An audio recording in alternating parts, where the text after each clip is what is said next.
Oh my god. How long has it been? We always go away for 50 years, and then we return, and then go away for another 50 years. We're not very consistent with these. No. We're not. We really aren't. So we've come out of our indefinite hibernation to present another podcast and tell our lovely viewers, all 5 of them, what this is about. This is a podcast where we talk about old cartoons. Sometimes they're old, sometimes they're a little less old, but they're usually before, 5 years ago at the very least. And last time we talked about Fooly Cooly, an anime show, and now we're going to be talking about a bunch of different cartoons this time, based on something terrible for idiots. They're all from the same franchise. And that franchise is a little famous character called Sonic the Hedgehog. And he's here, he's queer. He's here with us right now. Yeah, here he is in the studio. Talk, Sonic the Hedgehog. He's running around the basement right now. He's fucking everything up. What's up? Help. You whippersnappers, get out of my lawn! Oh, why? Fuck off, Sonic! No, get out of here! Fuck you! Okay, bye! Alright, that was Sonic the Hedgehog, famous world speedy character. Right next to us, on our left, we have a Sega Genesis with a Sonic 2 cart in it. I'm not joking. Yeah, it's like Sonic's here, watching over us. Disappointed. He's looking at us disapprovingly, and Tails looks like he just committed an act of terrorism somewhere. He just called us Chernobyl. Alright, we have 2 guests, as you probably guessed. One of them is Pangolin, who joined us on the Ralph Bakshi episode 50 years ago. That was me. Hello, I'm Pangolin. I fucking hate Sonic. Anyway. He's uniquely qualified to speak about it. And we have a new guest, straight from hell. What's your name? Hi, I'm Sock in a box, and I love Sonic, and I would give my life for him. He's not uniquely qualified to talk about Sonic. But the thing... It's true. We just found him. I don't think any of us are qualified to talk about what we watch. I don't think Sega's qualified to make games. Yeah, I don't think Sonic is qualified Sega's not qualified to talk about Sonic. No. Yeah. They seem to keep goofing it up. Sonic is not qualified to talk about Sonic. Alright, so what's the deal here? People are like, what are you talking about Sonic the Hedgehog so much for? This is an animation talkie show, right? Yeah, why did you pick Sonic? Okay, so long ago, when we did the Bakshi episode, we joked about doing a Sonic cartoon episode. And we were like, let's do that. And then we put it off forever because Sonic sucks. And then we were... Well, wasn't it more specifically about the connection to Mighty Mouse? Yes, because that's what prompted it, and we were like, wouldn't it be funny if we did that? And then I was like, I'm a crackhead, so let's do it. Yeah, because Sonic the Hedgehog, he has had entirely too many cartoons. Yes, there are plenty of video game adaptations. He's had a little too much of everything. A little too much of games, a little too much of comics, a little too much of everything. But here he is. A little too much to drink. Mighty Mouse is one of the worst things ever conceived, and it's still only a sliver, a fraction of as bad as Sonic is.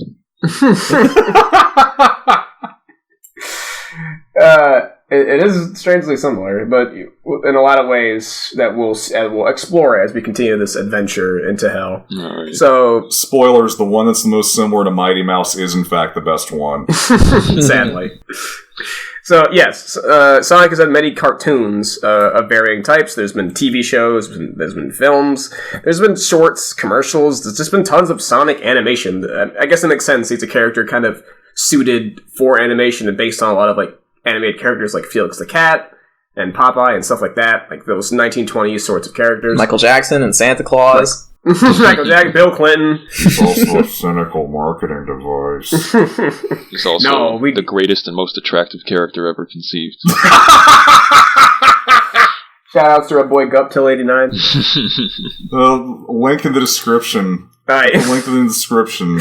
I would never dream of not ending it with a clip from the Guptil video. Alright, cool, good. I'm glad we got there.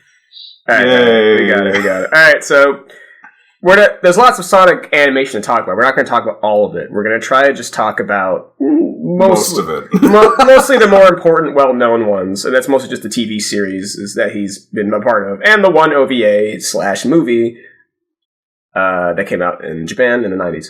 So, I guess... Did that come with the Sonic CD also? No, that came in... It was originally made in 96, and then it came out in America in 99. That's 3 years... And then 96 is 3 years after the Sonic CD came out. So... I guess it's a way to start from the beginning, so I guess I gotta break it down a little bit of history. So... Let's flash back to the magical year of whatever the hell the 90s was happening. So in 1992. 1973. In 1992 and 91, they had this hot new character, Sonic the Hedgehog, one of the most attractive. He's lighting the world on fire. He's like, man, people love this blue guy. He's getting his own Macy's Day Parade. He's the parade float. He's the first video game character to do so, which is insane. Even before like Super Mario. So even before Pac-Man, and he's fucking round. You can make a balloon out of him easy. And they didn't. There was a point in time in which Sonic was more recognizable than Mickey Mouse. Yeah. At least in the States. I don't know if that's worldwide, but yeah. It's just crazy. That's a terrifying thought, but yes. So naturally there comes a lot of like animated productions. You think of like Zelda, you think of like Mario, those all got like cartoons. Sonic was going to have its own plethora of licensed materials, which includes different types of games, different types of TV shows, and different types of comic books, which Sonic has had plenty of. So the boys at Sega of America essentially made this big production Bible of sorts, a sort of like ultimate marketing pitch guide where Sonic has essentially they basically wrote a backstory for Sonic, because at the time there wasn't much to work off of. The games are pretty sparse in information, and Sega of Japan wasn't very forthcoming with a lot of things, so they kind of had to make it up as they went along. So they basically... Is it sacrilege to call it a Bible? Not for Sonic. Not for Sonic, our blue little Bible. And it was essentially the basis for the first kind of wave of Sonic merchandise.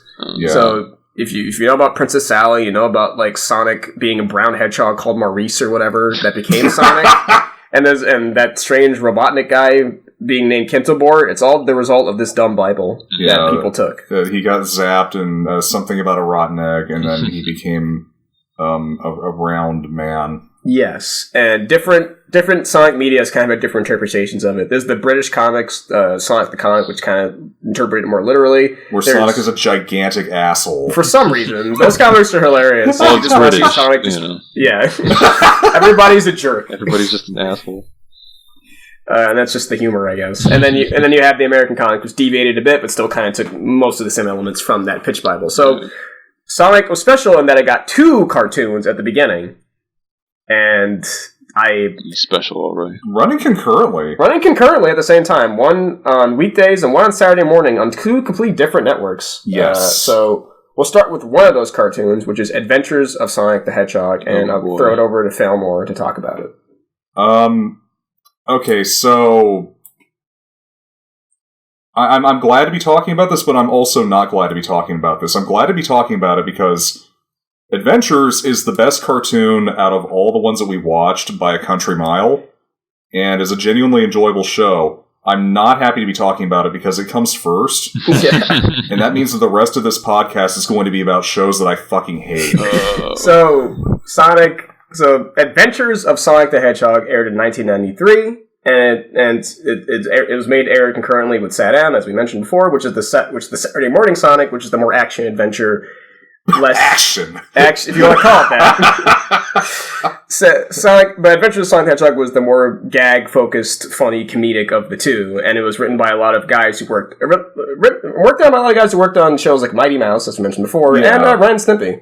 Yeah. Milton Knight is the art director, and I believe he was one of the character designers on Mighty Mouse. He definitely carries that style over, the same sort of backgrounds and colors and stuff like that. Yeah, and there was another background guy too. Yes. If you see these shows, like both of them, you can see how much of one bleeds into the other.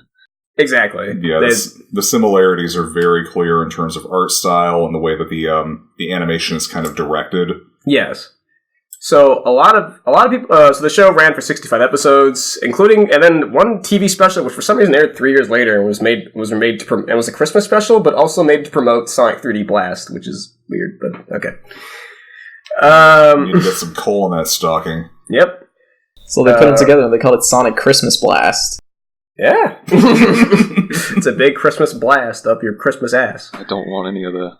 But So A common thing with cartoons back in the 90s is that they would often be worked on by a lot of different animation studios. So Adventure Sonic the Hedgehog had 4. It's the Chinese Suzu Animation, the Taiwanese Hongying Animation Studio, Korean Seiram, and the more famous of all of those 3, Japan's Tokyo Movie Shinsha.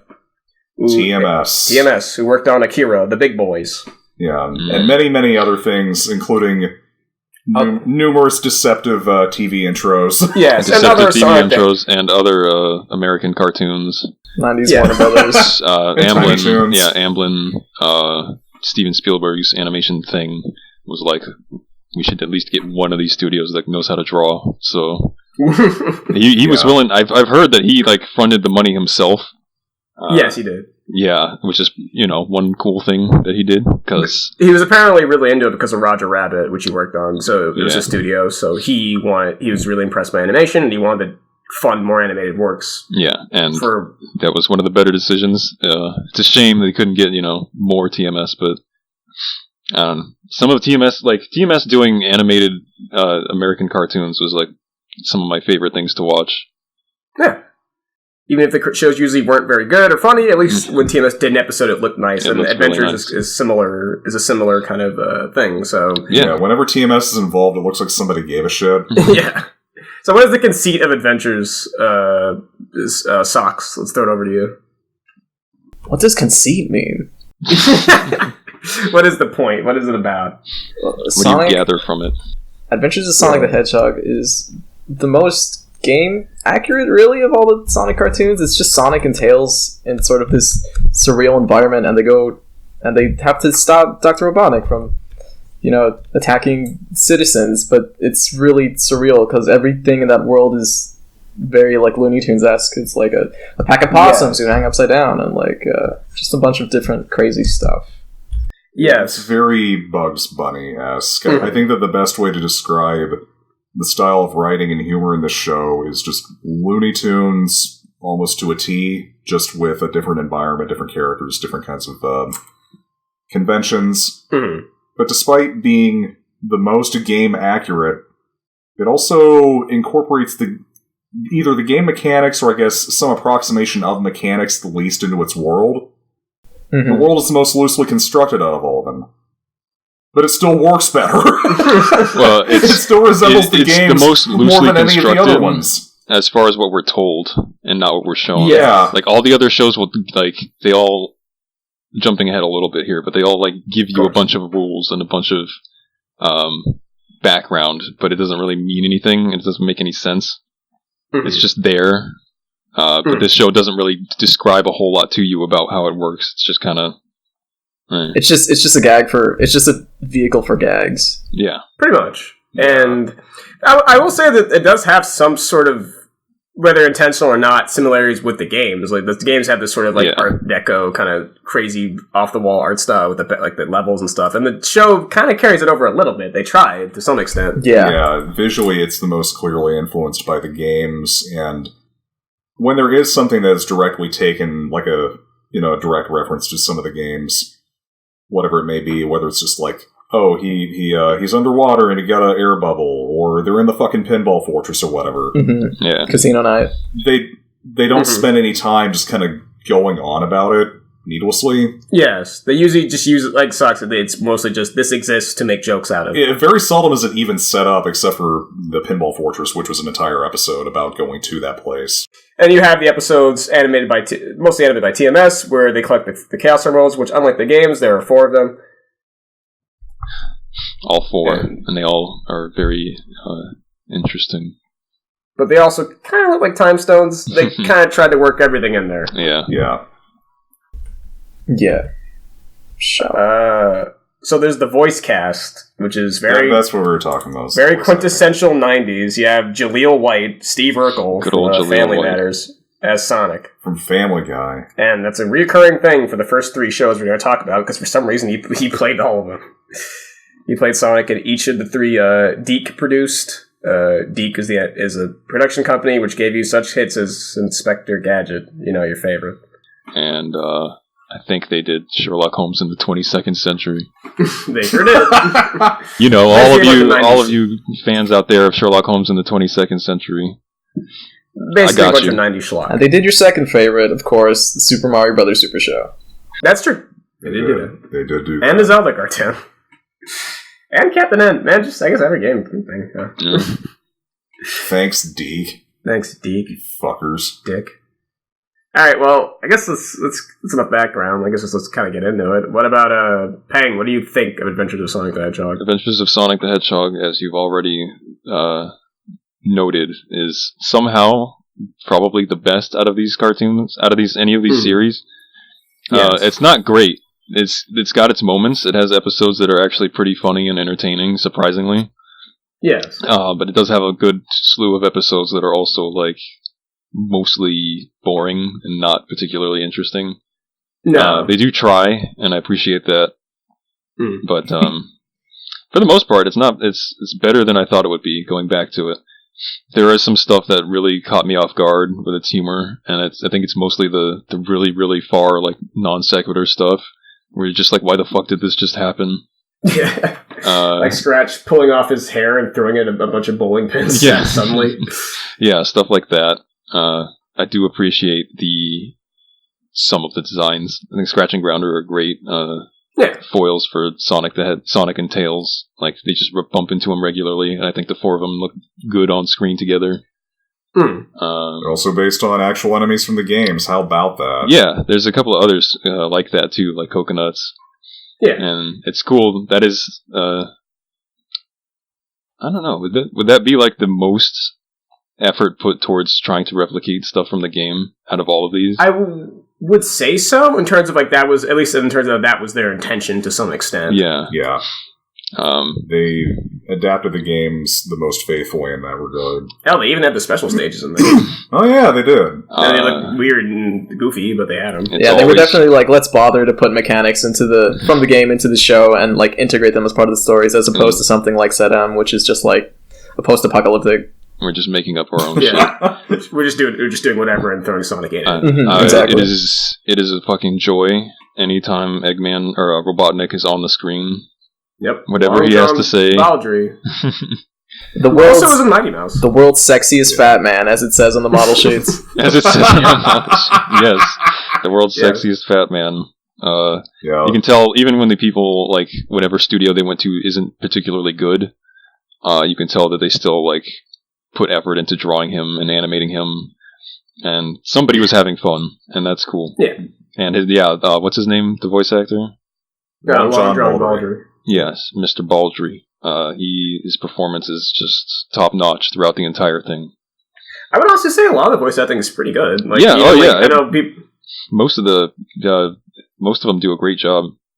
Yeah, I would say Jaleel White. It's probably the best performance he ever gave as Sonic. He's actually says he's having a lot of fun a lot of the time. Yeah, wasn't Tails actually like a kid? Yes, Tails is an actual like 7-year-old, I believe. I forget the kid's name. Tails was played by a kid in this one and the other one, but they were different kids. In this one, I think, does a much better job. Yeah, he's much more a natural, competent actor. Yeah, he sounds like an actual actor who was trained to do this stuff. So it sounds pretty good. Yeah, he does a pretty good job. Scratch and Grounder are great. I don't know. It's everybody brings their all to each role usually. Socks. What about you?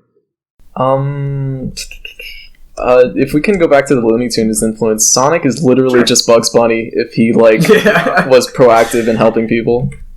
Yeah, exactly. Like, he dresses up in drag to like seduce the robots and stuff. He's like a heroic Bugs Bunny. He basically he performs all these like silly traps and maneuvers to get to just, and it's like usually it's funny because he doesn't usually. He still uses his speed to do things, but he usually just wins by tricking people. Yeah. And spoilers. Yes. you can only do so much with running really fast. Yes. Most of the time, it's usually just him turning into a buzzsaw, which for some reason is how the show decided to interpret his spin dash. Mm. But if you move really fast, you can zip around and do stupid shit, so... Yeah. Yeah, he's like Bugs Bunny and Speedy Gonzales, like, in one. Yeah. There you go. Yeah. I also have to say I was very, very tickled by The Sonic Says segments show us that for some reason, if you take your eyes off of Tails for 10 seconds, he immediately becomes a criminal. Yes. So something famous about the show is the Sonic Says segments, which are back in the 80s and 90s. There was actually a law, I believe, written and mandated about children's entertainment having some sort of like educational content. So the way. Just in some amount of, I don't remember how much exactly, but it has to be there in some way. So what a lot of shows would do is just have like, well, fuck that. We'll just have an educational segment at the end, so we don't have to worry about that writing into the episode. So Adventure Sonic the Hedgehog opted for that, and at the end they have a Sonic Says thing, which has been replicated and made fun of multiple times in YouTube poops and memes over the years, including everybody's favorite one about child molestation. Yeah. But yes, that one is pretty good. Reason, that one because it's Tails is the one about smoking is amazing. The one about smoking, Grounder Tails is already like smoking cigarettes for some reason. He just decided he needed to have these, and then Grounder shows up and immediately goes, "Give me my smokes," which is the funniest thing that any of these characters in this show has ever said. That also implies that Tails stole Grounder's cigarettes. Yeah, there's one where when the very first shot we see is Tails spray painting some wall. First of all, you got to be like 18 to buy that stuff. So where the hell did you get this? He was really determined to vandalize. He stole it, obviously. Yeah, he stole off Grounder probably with his smokes. He stole his second tail. Oh my god! Yeah, probably, and he used it to fly, and then he got himself in jail because he flew in a new fly zone. He's flying in places he's not supposed to. He's just it was a little troublemaker. Yeah, until Sonic came into his life. Sonic is just he's just parole officer apparently. Tails literally has to spend time in jail in one of them. It's the funniest thing ever. Yeah, just him sitting forlorn in a jail cell, this like little child. It's a good time. It shows a good time. Yes. I would say most of the Sonic Says stuff is pretty general common sense, like stuff you learn as a kid. But then there's like kind of weird, very like 90s ones that would not be applicable now, like don't get in a fucking dryer. Oh yeah, this baffled me because I existed in the 90s, but I wasn't cognizant enough to know that kids were doing this. Yes, this apparently was a big problem, enough for them to address it in the show. Well, I mean, I know when I was a kid, I really wanted to do that. It was really fun. That's why you're a ghost. But I forget the exact incident or incidents because there was more than one of these happening. But there was like a rash of suffocation incidents involving disused refrigerators that were just like lying in junkyards and whatever, and kids would play in them, and you close the door, and those things seal up airtight, so you can't really breathe. Yep. So, telling kids to stay out of appliances, that was actually a concern there for a little while in the 80s. Man, people are stupid. That bled over into kids 90s. Are especially stupid. Kids are very, but it's dumb. Like, you feel like your parents would be like, hey, don't fucking climb in that. That's not what that's for. Yeah. I guess maybe they wouldn't think about it, because it's like, whatever, it's a washing machine, and then the fucking little Jimmy climbs in and gets chopped at the bits. You climb into the fucking front loader dryer and get, like, concussed and... He spins at a very high rate, the gamma rays get into his system, he comes out, he's local blue hero Sonic the Hedgehog. Oh my god. And that's why Sonic is why you do it, he doesn't want any competition. Yeah, Sonic the Hedgehog's origin story was, little Maurice climbed into a dryer. Yeah, Maurice, some fucking kindergartner climbed into a front loader dryer, and it turned on, and then he got Thanos, and then Sonic the Hedgehog appeared there, and that's it. That's an amazing bag. That was actually in the pitch Bible. Oh my god. I wish it was. Sonic gets his powers from a fucking Maytag.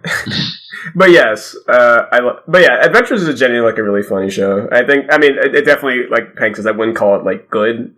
It's entertaining is the best way I would describe it. Like, if you were to ask me, like, would I say it's a high quality show? I would say, hell no. It's got tons of animation errors and just like lots of kind of not very funny episodes thrown in. Adventures is very hit or miss, and the animation quality when TMS is not involved is not good. Yes. Usually it's not as terrible. It's not as bad as some other offerings from the time, but it still can get pretty fucky. But in terms of like writing and pacing and directing and, you know, those things that make a show actually work other than the visuals, It's great. Yeah, when it hits, it hits. I got to give it credit. Also, not many people talk about it, but I actually rather like the music from the show. There's not too much of it, but there's they work a lot of motifs from the games, and they also have their own unique music for like the bad guys and scratching rounder. And I always really like that. Yeah, I mean, it is a genuinely enjoyable show, even if it's kind of like a B- overall. Yeah. But I mean, that's not bad. It's definitely not bad. What were you gonna say, Socks? I wouldn't say that all the episodes that aren't animated by TMS are bad looking. No, I wouldn't either. I think when it varies. Sorry, when it shines, like, because when TMS animates it, it's very they put their own like spin on the designs. Like Sonic is very chibi. It's very cute. It's looks awesome, but it's a different style. I think the sort of American style that comes out, like when the episodes are animated well, like it's got a unique look to it. Like I think the thing that's most unique about this, like from all the other Sonic cartoons and other cartoons at the time that are based on like video game properties, is that it was very artist driven. Like it was. Yeah, they actually let them interpret things a little more loosely, which was kind of nice. And they did it in a much more interesting way than a lot of more contemporary works tend to do that. And I don't know, I just everybody had their own little touch they wanted to add to it, especially with fucking Robotnik. Created by Milton Knight himself, that design, and the way he always described it was that he wanted to create a character design that was like really maximized how like arrogant and what a jerk this character was, and but just make him really fun to draw in anime. I think that really, even in the episodes that don't look as good, that still always comes across really clearly. Like Elmore said, he's far and away the most expressive of all the characters, and that's why that design works so well and why it's so fun to just. And every time he's on screen, the whole show is just a billion times better. And that's out of a cast of some very expressive characters. So exactly. Yeah. So overall, Adventure's pretty fun. And I would say it's worth a revisit if people haven't seen it since it was in the 90s. I know it's a big meme show, and it definitely deserves that status. Many famous YouTube poops came from that show. Yeah, so honestly, that alone is makes it worth checking out. Yeah. Yes. I think it's a meme show not because just it's old. It's because it is so bombastic and expressive and just like off the balls wacky. It's not just because like a fluke or anything. Yeah, I'd agree. I think it has the room and the characters for people to remember it and want to make edits like that. Yeah, it gave them a lot of material to work with, but you know what it didn't give us? What? Bench Tales. It didn't give us... Oh my god. We're getting ahead of ourselves a little bit. We're getting there. There's an episode where, like, there's this guy who's feeling bad about himself. It's like he stole Robotnik's girlfriend or something, and... Yeah. I forget what happened. He's like sitting with Tails, and he's feeling bad because Robotnik took his girlfriend, and Tails is just trying to cheer him up, and he's like, "Don't worry, Lucas, you look really hot." It's very strange, because he's voiced by like a 5-year-old. Oh no. Yeah. I don't know why they had him say that. It's just Tails expressing his latent criminality again. He's up to no good, and Pang's right. That was the little arson in him speaking. He was going to steal that guy's cigarettes too. And use them to burn down an orphanage or something. Oh my god. Alright, well, so that's Adventures. Let's move on to the sister show that was aired alongside it, which is just called Sonic the Hedgehog. Just Sonic the Hedgehog. But fans call it Sat-M because it aired on Saturday mornings. Saturday AM.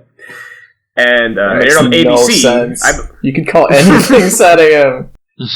I don't know. Look, don't question Sonic people. I guess they called it, so no one's really taken that moniker. That's true. I don't know. It's really strange. But, so Adventures was the more goofy show, and Sat-M was the more serious, more high-budget, ironically, show that was meant to be more of like a serialized story that stuck a little closer to like the pitch Bible that was created by the marketing team, and had more of these elements of action, adventure, and marketable robots you can sell toys of. Sci-fi. Yeah, science fiction. Fantasy, that kind of shit. The sort of like Star Trek, Star Wars dichotomy that was big in like the 80s and 90s. Sexy animals. Yeah. We got sexy animals. It's a 90s cartoon for sure. Those definitely big in the 80s and 90s. Especially in the 90s. So, and also a theme song that sounds like it was composed by Huey Lewis. Oh god, yes. Because of course, gotta have it. So, just when you think there were no more things in the show that could put you to sleep, that. No, that's a banger. Fuck off. I liked it the first time I heard it, and then I got tired of it real quickly. Opinions sort of diverge on that. But so in Adventures, the cast isn't very big. The main cast we usually see, at least, you usually have Sonic, Tails, and Eggman and his robots. But then you have SatAM, which had to kind of populate this more action-adventure world with more characters, so they introduced newer ones besides Sonic and Tails, leading to the Freedom Fighters, who are, Sally, Bunny, Antoine, Rotor / Boomer. Don't forget Rotor. Different names. Boomer and Zoomer. Don't forget Rotor. Boomer, Zoomer. Cringe. A bunch of other characters. Characters for Robotnik to bounce off of, named Slively, his weird, ugly little nephew. And we have this darker world where Robotnik, who is this megalomaniac villain with a robot arm, who's way more evil and dark, and voiced by Jim Cummings instead of Lawrence does a Baldwin. great fucking job. Does a great job. Not gonna. Also another long line of guys who play Eggman super well. So he's turned the Earth into or Mobius as it's called, into this dark shithole where most of the plants and animals have been turned to robots and the air is polluted. And Sonic and his team of freedom fighters are doing their best to fight back against Eggman Robotnik by throwing water balloons at him for most of the show. Yeah, they all live in a forest and fucking Little Tykes tree houses. in Pennsylvania. They skateboard on the sidewalk and they throw toilet paper at his house. And they go, na na na na na na. Oh, yeah. And meanwhile, over on the wrong side of the tracks, you have fucking Bad Future from Sonic CD, I guess. Yes, you have Robotropolis, which is the former capital of the world, Robotropolis, which has been turned into a robot hellscape. And most of the show is usually them trying to sneak in and take back the city or thwart Robotnik's plans to destroy the town of Knothole, where they live, which is a very unfortunate name. So, oh god! You know what kids really like in their fucking Saturday morning cartoons? The fucking Borg. Yes, they're essentially just the Borg from Star Trek, the roboticizers that turn animals into robots, which is a very strange conception of the concept from the game, where you would jump on these cute little robots and then release cute little animals because Eggman imprisoned the animals inside the robots. And I guess for some reason the show decided to take it in a more dark, literal direction. Yeah. So. In the old games, Eggman literally opens up the robot ladybug like a trash can and throws a squirrel in there. But here they're forcibly transformed at the molecular level into these killing robots. Yeah, their flesh is turned metal. It's meant to be horrifying. Yeah. Which is a little strange, but whatever. So I guess, Pang, what do you have to say about this show? Oh my fucking god. Okay, so I missed a lot of it when you guys were watching it, and I'm kind of glad for that. You got enough of inclination. So first off, this whole Sonic needs to be dark and serious thing was you're off the bat, you're on the wrong foot. It's weird. They're I guess their goal is to try and keep Knothole safe and take back the city. I don't even remember that being part of their plan. It kind of varies, but I would believe you because whatever their plan is never clear at all. Most of the time, it seems like whatever Eggman or Robotnik is doing and whatever they're doing just happens to cross paths, but neither of them are actually doing anything that would further their goals. It's just complete nonsense most of the time. Yes. And they tell you it's super serious and super important, but it's not. No. The episode with what was going on? He had buzz bombers and they were yeah, what was he doing with them? Show. So he was sending buzz bombers to drop poison bombs, mega muck bombs, which is the stuff that's in chemical plants now apparently. Onto the town, and I guess that would ruin everything of Knothole. So they had to stop them by creating catapults that shoot water balloons, because of course. Exactly. Really? It's Mega Muck. We have to stop the Mega Muck with catapults of water balloons. Yeah, and you tell me this is your dark and serious show. Exactly. And it's not this isn't funny or anything. They're not trying to be funny. No. They're just this is cool. Strangely enough, so the show had 2 seasons, and it was famously canceled at the end. But the second season actually had a lot of changes. They wanted to make the show a little... Apparently, the executives were uncomfortable with the tone in some regard at ABC, so they asked them to make it a little more light and have a few more jokes. So Sonic gets it's a lot quippier. He's already quippy in season 1. He's already pretty quippy. He gets unbearable by season He 2. reaches like Marvel levels of quippiness. Yes, it's one of the big very problems smug and that I obnoxious. have with it. Also, I mean, I have a lot of problems with it because it's shitty. But the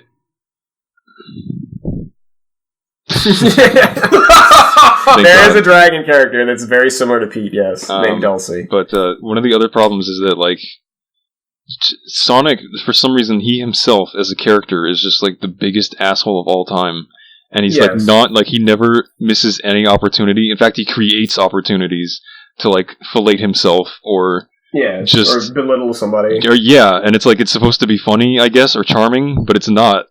It's very makes not. him seem like a really rude, unlikable guy. And like it's so weird because you have adventures where he does a lot of quipping and joking at people's expense, but it's like it's all very appropriate and it's funny. Yeah, they have it coming. He's also as opposed to adventures where he's the perfect big brother. Yeah, he's very nice. He tells you not to smoke.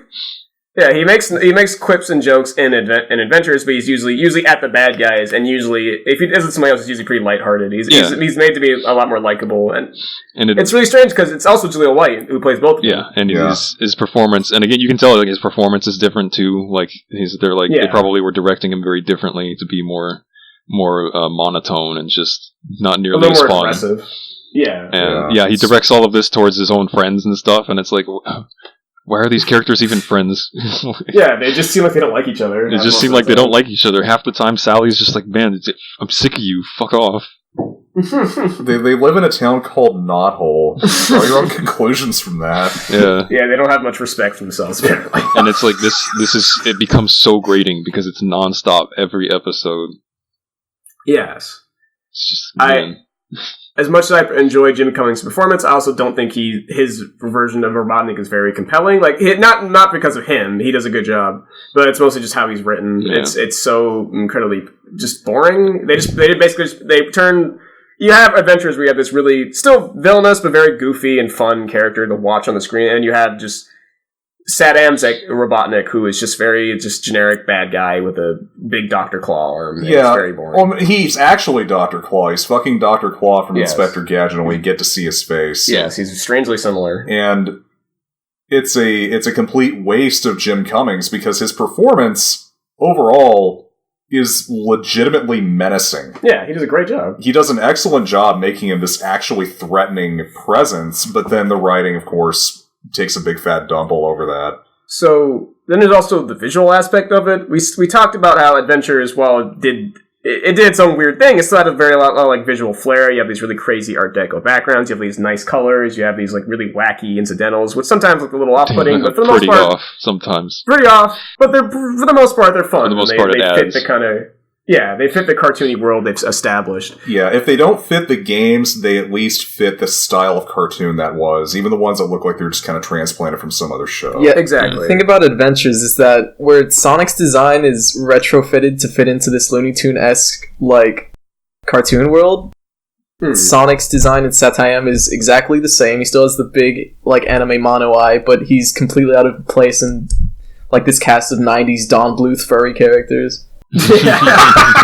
Yes, that's a really good way of putting it. Everything is very, like, you have these very generic anthropomorphic characters who are very, like, they kind of fit that 80s, 90s action cartoon animal mutant people kind of archetype, but they're very boring, and they don't fit Sonic. They don't scream like a video game character at all. They just scream bad cartoon. And even down to, like, stuff like the backgrounds, the colors, everything is, well, the backgrounds, they're nicely made. They're very just bland and very simple colors. Yeah, so everything's basic greens and grays and blues, and it's just, like, very... Sonic. It's just a waste of a good painter's time, because when they're in Robotropolis, that place looks fucking awesome. Yeah, there's a lot of detail and like lots of like great shots and planning and stuff, but it just doesn't really lead to anything. It's very uninteresting to look at. Yeah, and on the whole, even though Adventures has way, way more jank in terms of like the mechanics of the animation, yes, it's still more entertaining to watch and not even like a haha look at that error kind of way. No, it's just better animation on a fundamental level. It's just not as well realized because the budget was lower. I would say it's because there's like better, livelier drawings. Mm-hmm. Yeah, I would agree. Whereas in Sad Am is just like it's video quaaludes. It's plain toast. It's so fucking boring to look at. Yeah. So boring. It shouldn't. It shouldn't be. Yeah, it shouldn't be. And it should be noted that there's so much nothing that happens in the show. Like, the show is paced supremely poorly. Some of the worst pacing of all time. Like, there's just so much time wasted, and I can understand the necessity of needing to waste time in a cartoon, but it's like, it becomes so egregious in this show where, like, the characters are just not doing anything, or they tell us they're doing something, or they're going somewhere, you know. We have to go fly to this other location, and the trip there, nothing significant happens, but it takes like 6 minutes. And you're like, they chew the scene, that's it. Yeah, every episode has like the padding of 10 sofas crammed into its reel. Yeah, the thing about the show is that, like, you think of Sonic, you think about like a little Mickey Mouse guy, like going really fast and Michael Jackson music and just having a lot of fun. And honestly, yeah. And that show is just like he's sitting on one side of the daycare while Robotnik's on the other side, and he's like, man, I can't believe everything's being destroyed, what are we gonna do? And it's really a lot of angst, and it's like, it's just not what you think of when you think of like that character.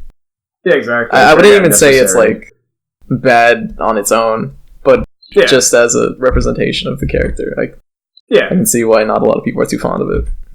I would fully agree with that. It's funny because, like, you say that, but there are a lot of people who remember the show very fondly. There's, like, entire fan sites. When I was getting information for my notes for the show, there was just a lot of, like, fan sites and dedications, and there's actually a fan continuation that's trying to happen right now. Like, people are still trying you have to remember, bring this back. This is Sonic we're talking about. That's true. But, but you don't see that level of dedication to something like Underground or X or whatever. You definitely see it for a lot of the horrible, awful games that this franchise is full of. True. Yeah, a lot of people are really fond of this show. Mm-hmm. You could actually kind of consider this the genesis, no pun intended, of serious Sonic. Are you sure that wasn't intended? I don't know. I mean, there is the console sitting right here staring at us. But, yeah, but no, I think a lot of it can be traced back to this. Yes, I would agree. I would say for better or for worse, but it's pretty much just for worse. Yeah, I mean, if you choose to interpret this literally, and I think that it's meant to be interpreted that way, I mean, all these Dawn Blue furry characters just sit around in butthole all day until they decide to be eco-terrorists because Robotnik keeps developing their forest land they don't own. I don't know what the fuck is going on here. I don't know. So they decide to fight overdevelopment with water balloons, and that's it. Robotnik is actually just a libertarian. Oh my god. A real estate agent. He's just the world's creepiest realtor. Snively's the guy that shows the robots around their robot house, and he's like, oh, this one has 2 bedrooms. Yeah, can we talk about Snively for a moment? Let's talk about that. Sure, the prototype of Emmett from Freakazoid. Well, what about him, Zach? This is the only Sonic media where Eggman has a relative, and he has a nephew who's like a tiny, like, little vulture, like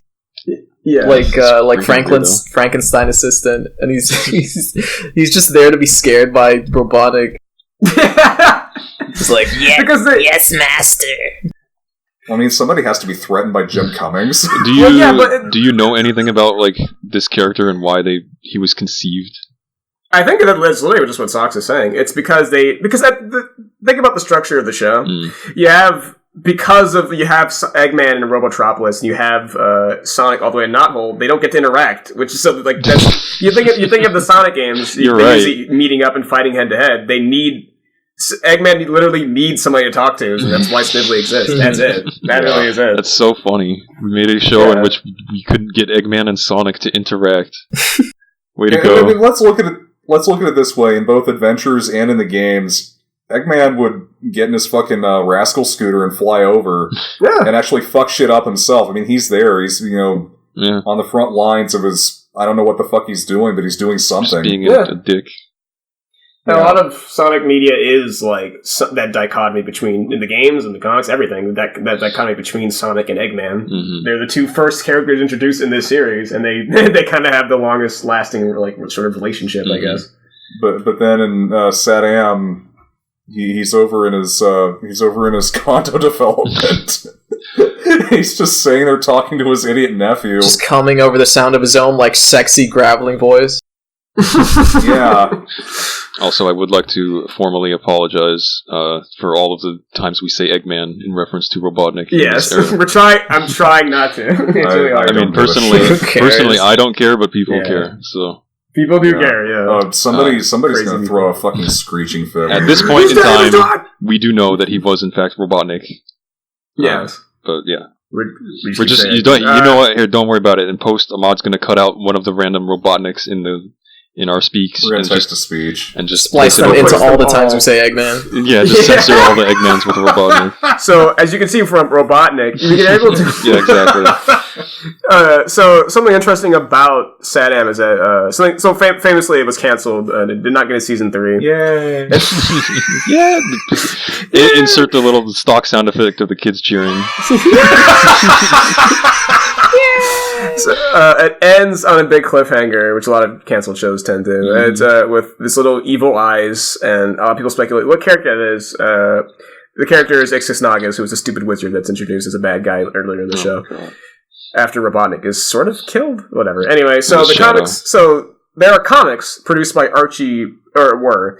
There was a long-running comic series, the longest-running comic book based on a video game, to my understanding. Actually, the longest-running based on a franchise in general. I think it reached 290 issues. It was based on Sonic the Hedgehog, and it mostly used concepts from Saddam. So technically, it is essentially the closest thing to a continuation to that story. So it ran up until 2017, pretty damn recently, and it's made lots of bumps and turns. But Oh, something God. funny about it is, and I'll kind of close this out so we can go into the next show. Is there's a writer on it named Ken Penders who is infamous for a lot of reasons, no. and there's another writer who worked on Saddam called Ben Hurst, who was essentially sort of the showrunner, and often he sadly passed away in 2006. But apparently, from all accounts, he was a pretty nice guy, and he was a decent at running the show on Saddam. So when the show got canceled, for a long time, fans would keep asking about it. They want a revival, they want some sort of continuation of the story or closure of some kind. And Ben Hurst actually did go out of his way to try and bring it back. Oh. He really loved what the output from the fans. And he was really excited to work with these characters. So even if we don't really care for Saddam, I can at least admire Ben Hurst's commitment to it. So Yeah, he just wanted to make some people happy. yes.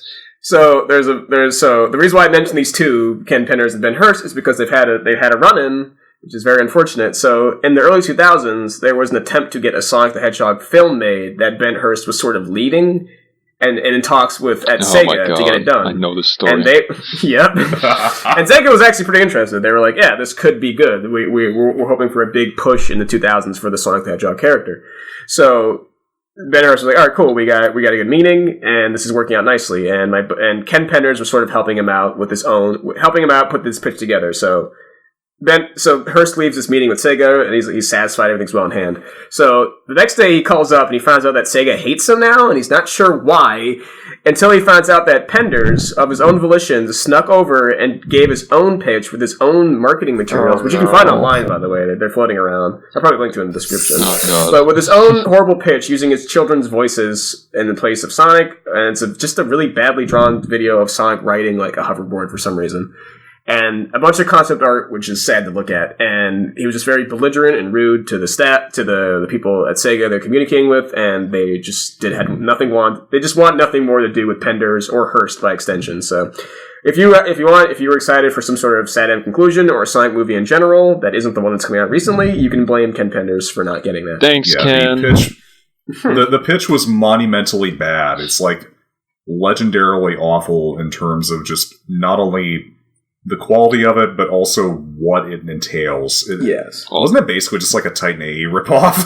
Basically, yes. It was just a disaster. And I could be misremembering some details of that story, but I essentially think that's basically it. And if people want to correct me in the comments, feel free to. There's a really infamous piece of concept art. Sorry. What's that? There's a really infamous piece of concept art for that movie where it's like this stark red lighting of this little animal Don Bluth creature on the table, and he's screaming, and he's being operated on by the roboticizer, by Snively, the most serious villain of all time. Yeah, which is just that doesn't show what a mismatched tone this is for Sonic. I don't know what would. Mm-hmm. Yeah, Penders is the incarnation of that tonal mismatch.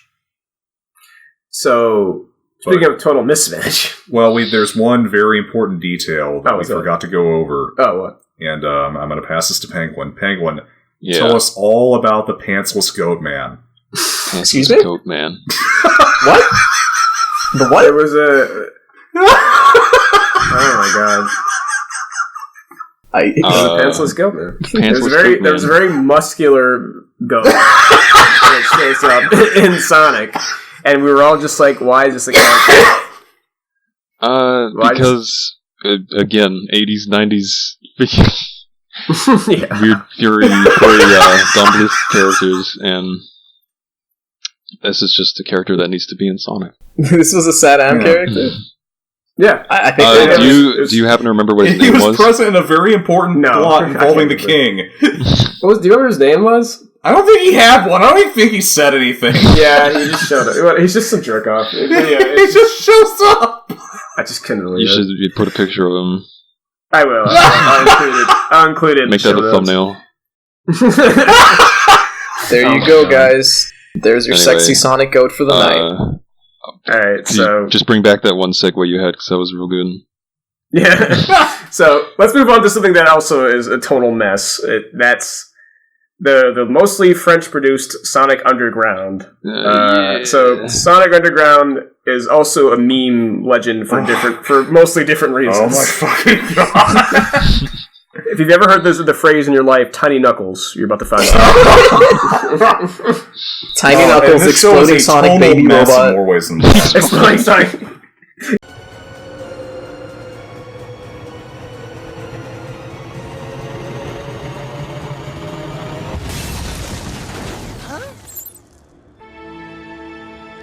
Yes, absolutely. Oh, Jesus.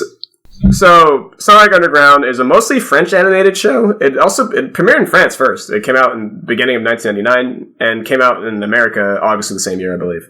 So, it was made so when the Dreamcast was coming out, Sega was like, we need something to push the Dreamcast harder. So, make a TV show. And then ABC in their infinite wisdom decided, okay, let's make a show that has nothing to do with anything from Sonic Adventure, which is the flagship title of the Sega Dreamcast. Oh my god. So they made... I didn't even realize that. That was 99. Mm-hmm. Alright, continue. So... And if I could just interject before we start discussion of the show, after the show ended, like in 2001, they had kids meals for it at Denny's, and that's where I first discovered Sonic the Hedgehog. Oh my god. My life was ruined forever. Yeah, you could argue they did their job then. Yeah. They got you in there. Yeah, I suppose. No, okay, so in 1999, you had Sonic Underground, which was made... So, Sonic... There was a hiatus period where there wasn't any, like, Sonic media, or Sonic games in general, for a little while there. The last major Sonic show was that one Christmas special that came out in 1996, and other than that, it was pretty much a gap from, like, 94 up until 99.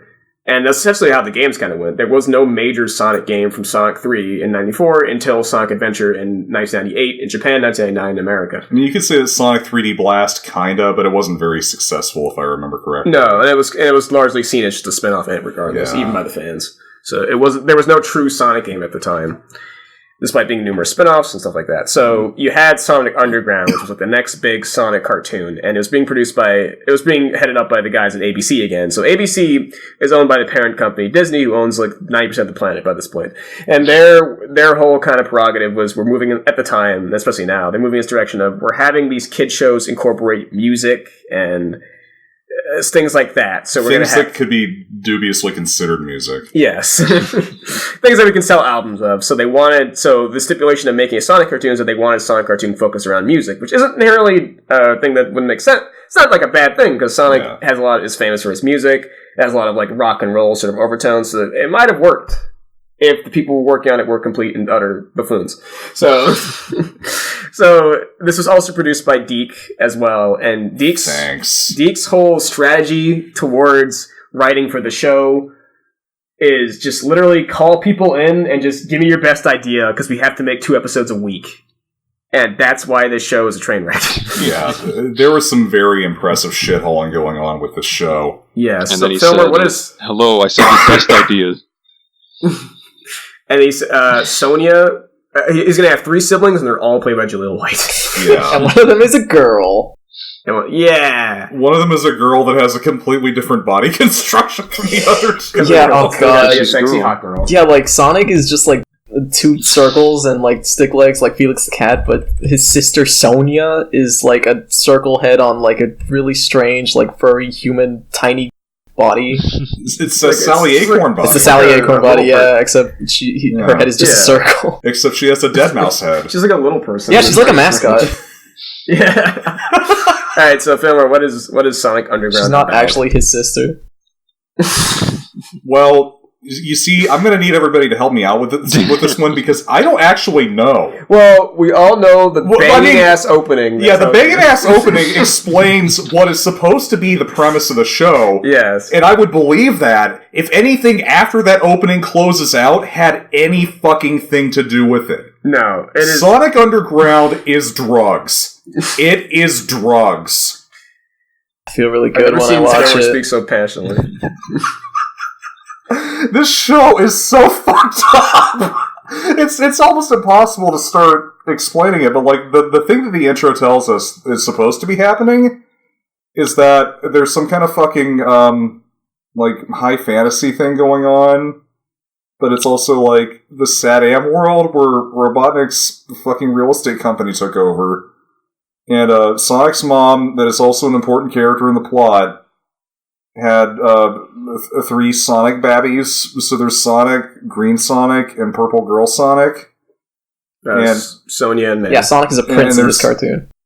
Yes. Also, yeah, don't forget that. The royalty. He's of royal descent. Yes, and there's some kind of prophecy, which is also mentioned in the lyrics. Which is never defined and explained. But Sonic's and his Sonic babby friends, they're going to save the world.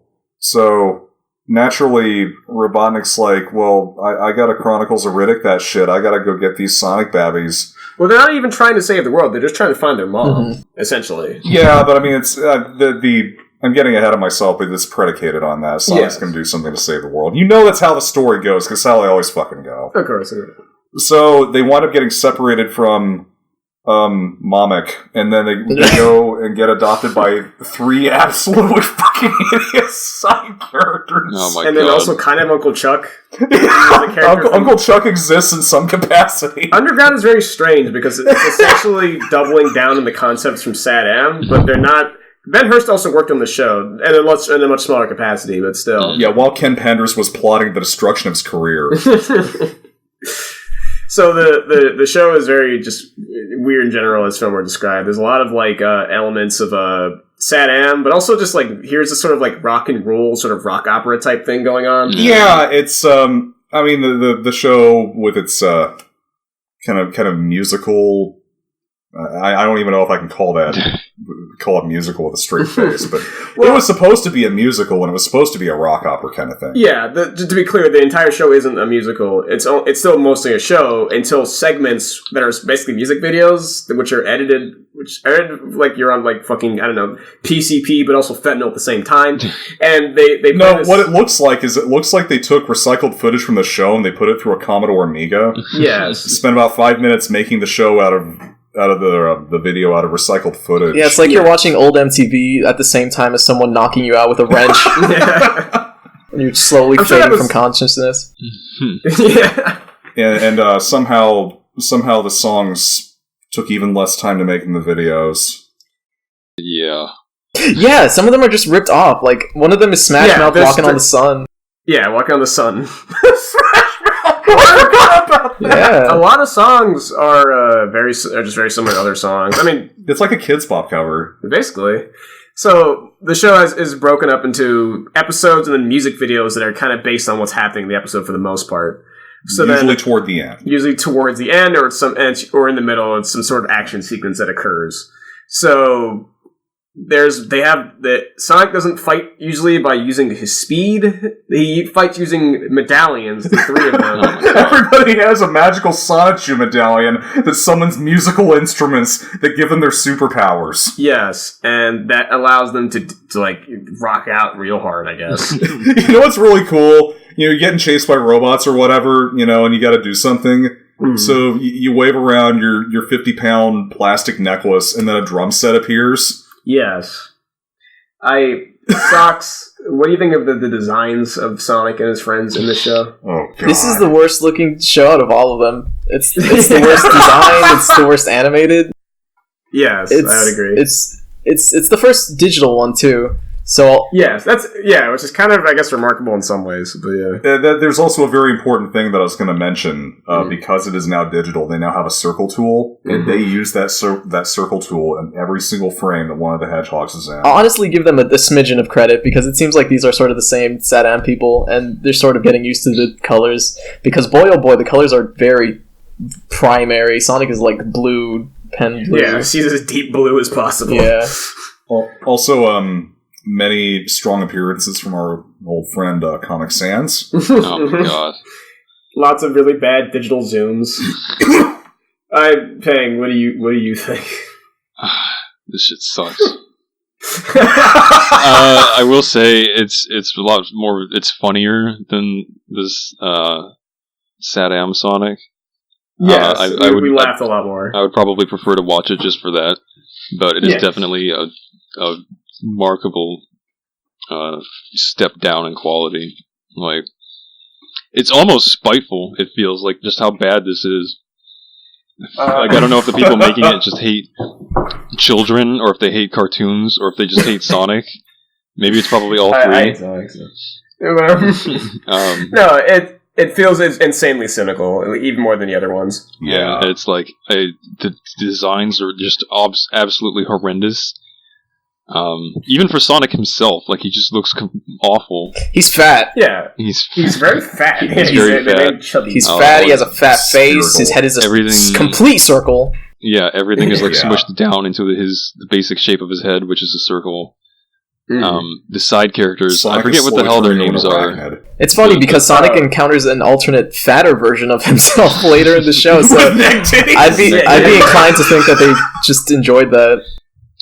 What the hell were the names of those two horrible mutants? Oh, the not scratching ground. I genuinely cannot tell you. Okay, yeah. They were so forgettable. There's this wizard that shows up, or this weird old. Yeah, he's like a weird old wizard who shows up, and it's just. I don't even know how to describe him. He's the prophet that tells him of the prophecy that they're going to be important someday. He looks like a tardigrade wearing a robe. That was like, I saw it when he revealed like himself and what he looked like. I was like, is this a joke? Is this cartoon just an elaborate prank? It's possible. And then you have the music that's just either nothing at all or it's awful, and it is kind of funny seeing them just aspect ratio suddenly change for some reason. The quality just goes out the window, and then they're like, "All right, here's a song we came up with in 30 seconds." Sock says, compared to MTV, and I definitely get that vibe. Like, they were looking at what they were doing and trying to be like, "Well, kids like that, right?" Yeah. And they're trying to make it look like cool. Yeah, like a lot of Windows Movie Maker, like color changing effects on the footage. A lot of like distortions. Oh my god, it's really bad. A lot of characters looking confused while the music is happening.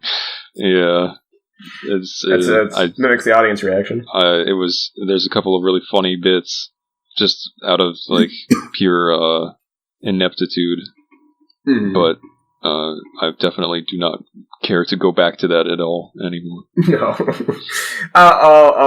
One of the most infamous episodes of the show that people usually know about is the Knuckles episode. So something to know about the previous Sonic cartoon, two Sonic cartoons, is that Knuckles was not introduced in either of them. He's a pretty he's one of the more popular Sonic characters. So Underground was essentially Knuckles' debut in an American animated production.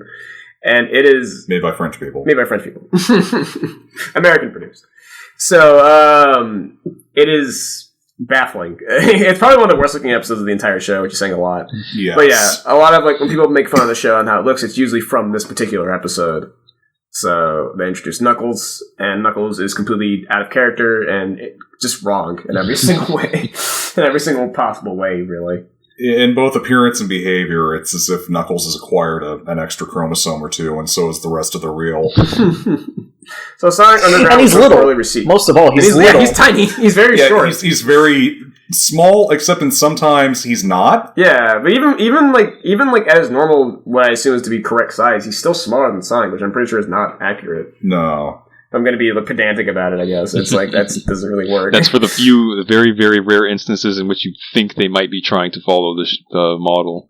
But yeah, and they don't. But outside of that, which is most of the rest of the episode, he just drew him wrong. He's just like the size of Sonic's hand for some reason. I think insanely off. From just his model, he is the most like on model Sega looking thing in the entire show. Like Sonic is still kind of Saddam style Sonic, while Knuckles looks like drawn like Knuckles. Looks like the official art. Yeah, strange.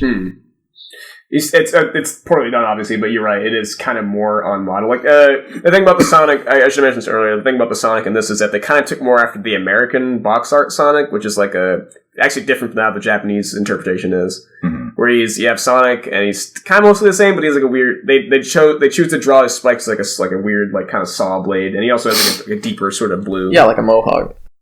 Exactly, like a mohawk, and that's why usually when he does his little spin attack in the shows, they usually interpret it as using like some kind of like buzzsaw.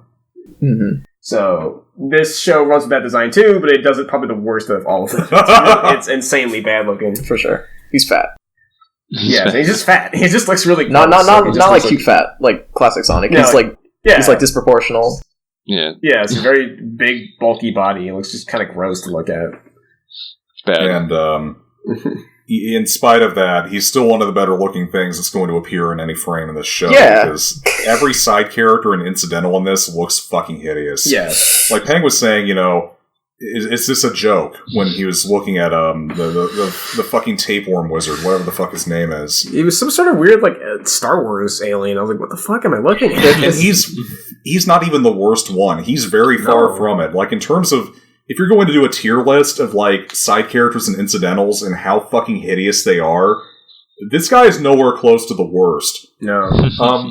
Lumpy and Crungy, the two henchmen, they are like, what the fuck? They're reject TMNT characters. Yeah. Oh yeah, that really is it. It's some guy who probably does comics, if I had to guess, honestly. Probably does like comics or worked in other previous TV shows that have like that Ninja Turtles kind of knockoff vibe, and he was just like, I gotta make animal characters? Alright, whatever. Yeah, you have like this evil kind of vaguely wizardish but also robotish looking dog man and a very muscular Cheeto. He looks like he looks like a really shitty version of a Tiny Tiger from the Crash Bandicoot games. And then he turns into things? Yeah, it doesn't really work. It's just awful. Robotnik is the same. For some reason, they kept his design the same. Yeah, he's Saddam. But in this game, he's played by Gary Chalk, who's you might know him from playing Optimus in the Beast Wars Transformers show, and he's nowhere near as convincing or likable as Jim Cummings. No. So, also not very much Robotnik in the show at all. Really, he doesn't really do much, despite being the main antagonist. He doesn't sound scary. He's just kind of like Robotnik as like a college dude. He's just like, come on, just like let me. Sounds like a professor. Let me kill you. Like, I'm not going to appear in the episode, but I mean, come on, dude. I'm going to kill Sonic and his friends. He's there because he's contractually obligated, yeah. Mostly just directing his henchmen to go do something. Mm-hmm. Exactly. He's as detached as humanly possible, really, which is the same. So this show is such a shit show that it was incredibly unpopular, and only...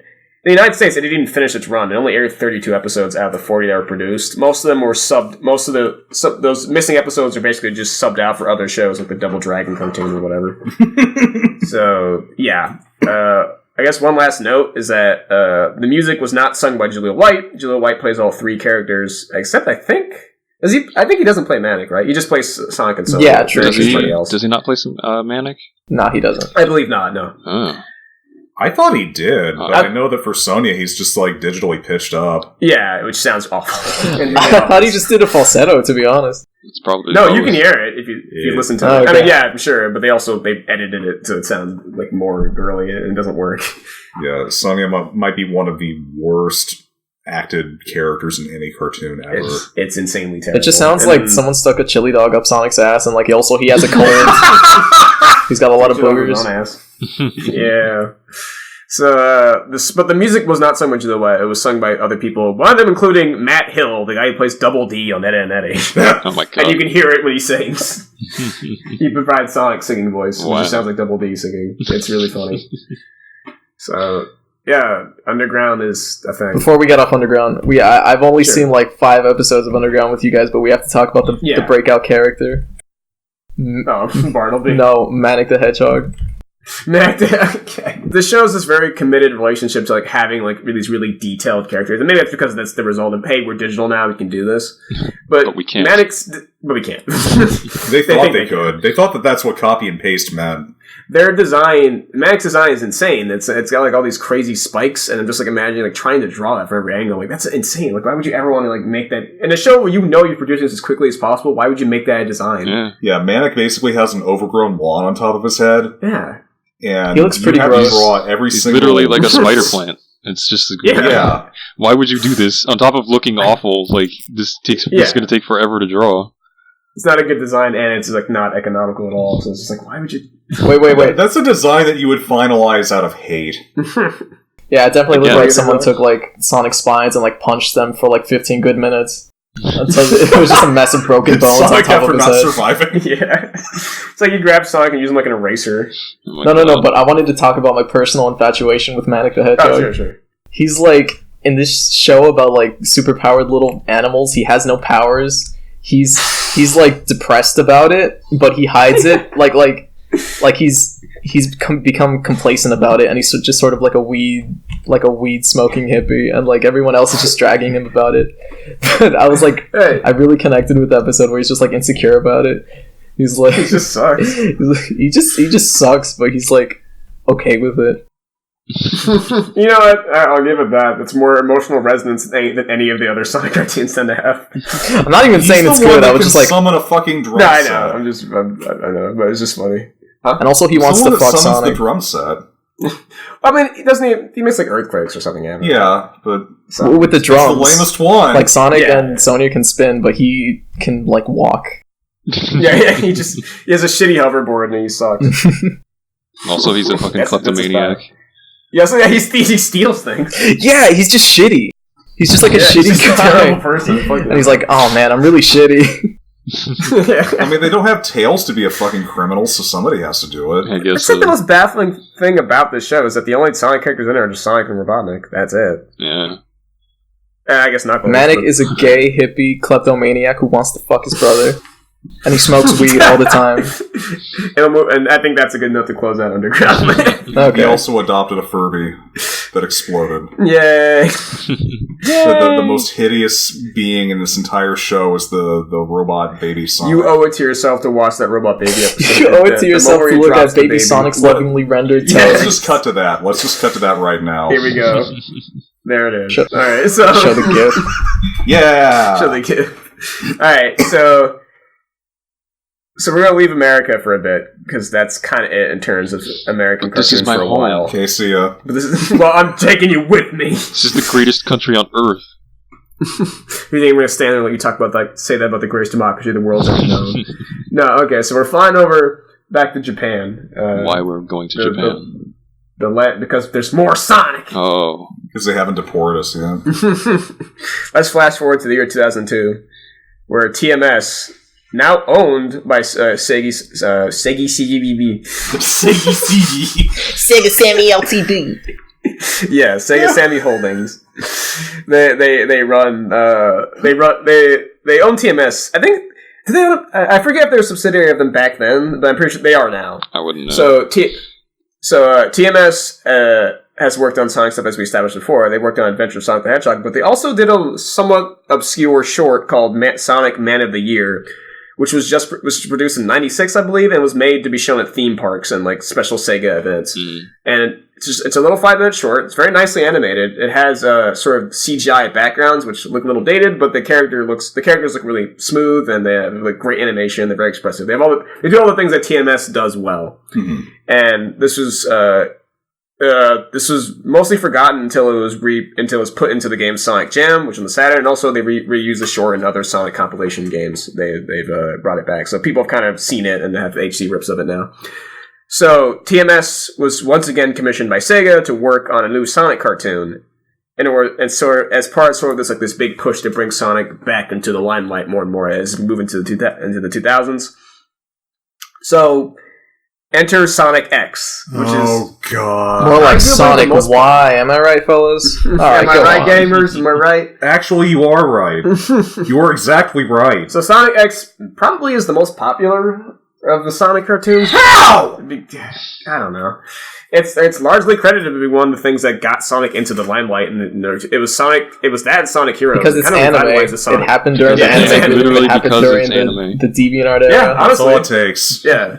It was part of the anime boom, and anime was really big in the United States and the Western world in general, so people are kind of shifting into that and consuming lots of different entertainment, and also it's based on a popular 90s franchise people remember. So here's Sonic Heroes, and here's Sonic X, and here's this new push of Sonic that came into the 2000s, from 2003 and onwards. So Sonic X is produced by TMS Entertainment, in name mostly, because we'll get to that. Well, I mean, they produced it in that they paid for it. Yes, they did work on some episodes, but it's a very complicated history and it's very strange. So this show was conceived around like 2001, 2002, and it was kind of mostly bounced around. They came up with a bunch of different ideas. So Sometime after 9/11. yes, the conceit of this Sonic X show was to be more directly based on the video games, unlike a lot of the American interpretations of the character. There's been multiple Sonic games since 1991, obviously, so there's more lore and more things established, so there's more to work off of. So Sonic X takes after the Sonic Adventure kind of revamp of the character. We have this more edgy, more cool, more kind of like Western-inspired, even more so than the original Sonic stuff. You have this Sonic's lankier, he's skateboarding now, he's in your face. You just don't get it, Mom and Dad. And Sonic is here to kick ass. He says So shit, he Sonic says X- damn. He says shit, he says dang it.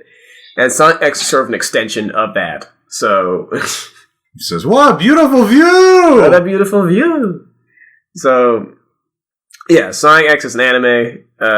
It's not very popular in its home country of Japan. Sonic in general has always been more popular outside of Japan, but but that extends even down to like Sonic merch. Sonic just doesn't really connect as much in Japan as it does with Western audiences for whatever reason. So I guess because he was originally designed with like Western, values in mind. That's why he's red, white, and Yes. blue. Yeah. A lot of what created him stems from Western culture. Yeah. Exactly. Like we said before, he has like Michael Jackson boots. He's based off of Bill Clinton. Bill Clinton, Apparently. the cat, Santa Claus, Yeah. like just loads of stuff like that. And so it's like you have this more Western edgy character, and you have Sonic X, which of course was a lot more popular in the United States and Europe, and ran TV for a while, for years. It was syndicated for a very long time. It ran in the United States around the Fox box, which is the semi-4Kids, semi-Fox Broadcasting Corporation owned kids television block that would come on Saturday mornings. Before it was replaced with 4Kids, where Yes, Sonic X still ran. Yeah, still ran for years, and it's still rerunning in a lot of countries now. Oh, Jesus. So yes, for some fucking Oh, reason. no. So the conceit of Sonic X is Sonic comes to our world, Earth, after being sent there. Him and his friends and Eggman are sent there accidentally due to the Chaos Emeralds, create some sort of like big reaction, and now they're here on Earth where they have to find the Chaos Emeralds and fight each other, and they live with a little boy named Chris Thorndike, who's sort of meant to be like the audience surrogate, like the stand-in for the children watching the show, but they fail miserably about that. And he lives with his super rich family, and Sonic and his pals just sort of hang out and save the day. And that's basically Sonic X in a nutshell until season 3, but we'll get into that. Well, do you want to know how they introduce Sonic the Hedgehog into this new world? How's that? They find him in a fucking swimming pool. Yeah, he's drowning. Sonic almost immediately drowns and is saved by Chris Thorndike, who is our main human character. Yeah, Chris Thorndike reacts to this the same way that you might, if like a squirrel fell in your pool. I fell out of a tree and it's like, oh no, gotta get him. And then it's Sonic the Hedgehog. When Sonic when Chris Thorndike looks at Sonic for the first time, it's like, honestly, when you see a wedding and you see a man looking into his wife's eyes for the first time and they're about to give their vows, that's the kind of vibe you get whenever they're in a scene together. Whenever they're in any scene together. I wish he was joking. He has beautiful eyelashes rendered whenever he looks at Sonic. His eyes are sparkling like the moon. It's actually uncomfortable. It's kind of creepy in many places. So they immediately... It's bad enough that Chris looks like the thing from the Uncanny Valley most of the time. And when I was a kid, I related 100% to it. Yeah, so immediately right off the bat, their goal is like, all right, we have a human character because lots of animes just had to do this for some reason. Yes. And they decide that their character that little kids all over the world are going to relate to is this fucking socially inept boy who has the world's richest people as his parents. He's rich and as fuck. Lives in a ridiculously huge mansion with his Asian butler and his Mexican maid. And they make sure to let you know that they're Asian and Mexican. Oh, they make sure all right. The musical right. score does a really good job of that, yeah. He has everything he could ever want, except Sonic, which he then gets. So, relatable. I love this character. It's just like me. It's like the movie Blank Check, only instead of finding, the check, he finds Sonic the Hedgehog. He has everything canonically except his parents' love, which is then supplanted by Sonic the Hedgehog. Which is then, yeah, he doesn't. It seems like he's like. I guess they're trying to push that he's upset because his parents are always busy or something, and they don't care about him. But eventually, he just kind of drops that. Yeah, and really, he shouldn't be upset anyway because his grandpa is Doc Brown, and Doc Brown has the fucking Dragula. Yeah. His grandpa is a carryover from the older American cartoons that we were just discussing because he's Uncle Chuck. Yeah, it's sort of.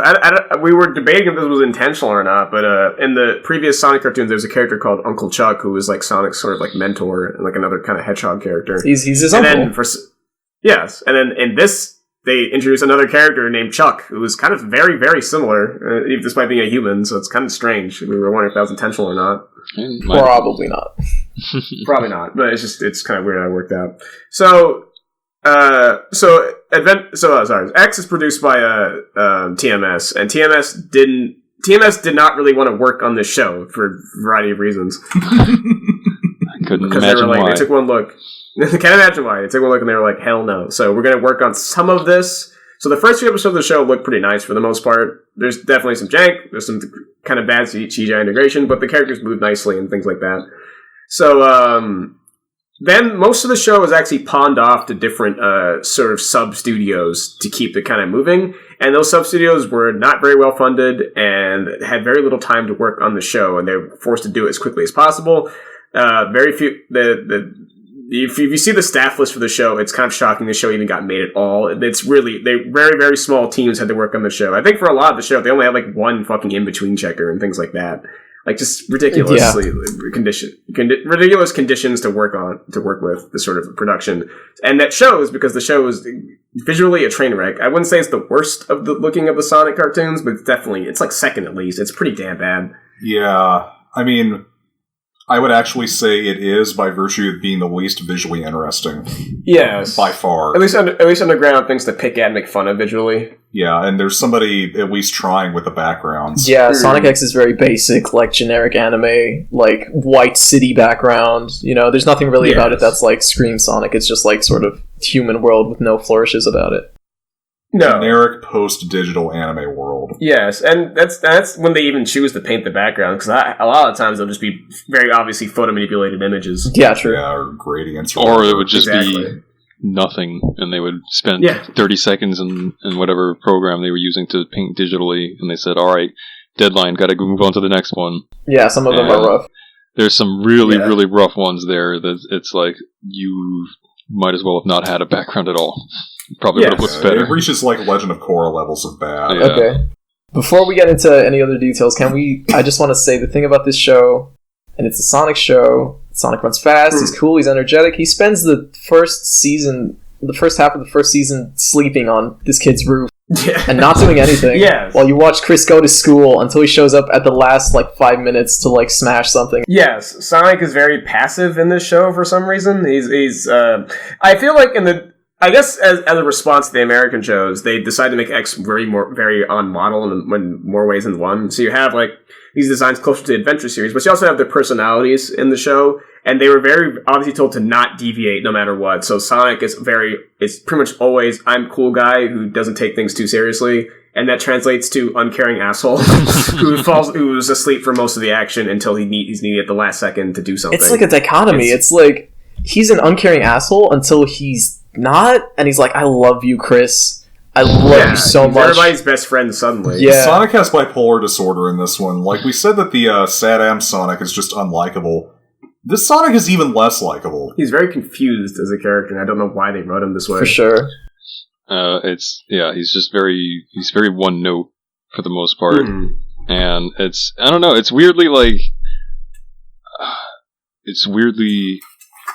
it's off-putting almost. Like this character, he's not even like a dick like the Sad Am Sonic was, who was just like actively antagonizing people.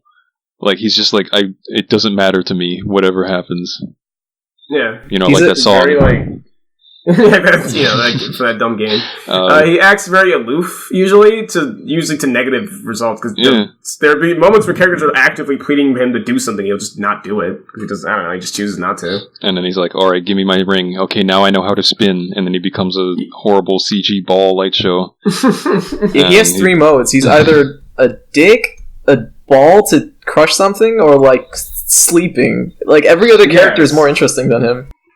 Yes, and not by much, because every other character is still just as one note, but they're at least pretty proactive, even characters you think wouldn't be proactive. Yeah, Tails gets a lot of shit done in this show. Yes.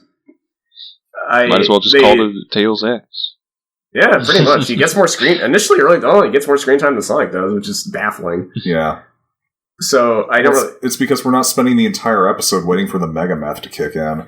Pretty much. So, a lot of the show is written in these sort of arcs for the most part.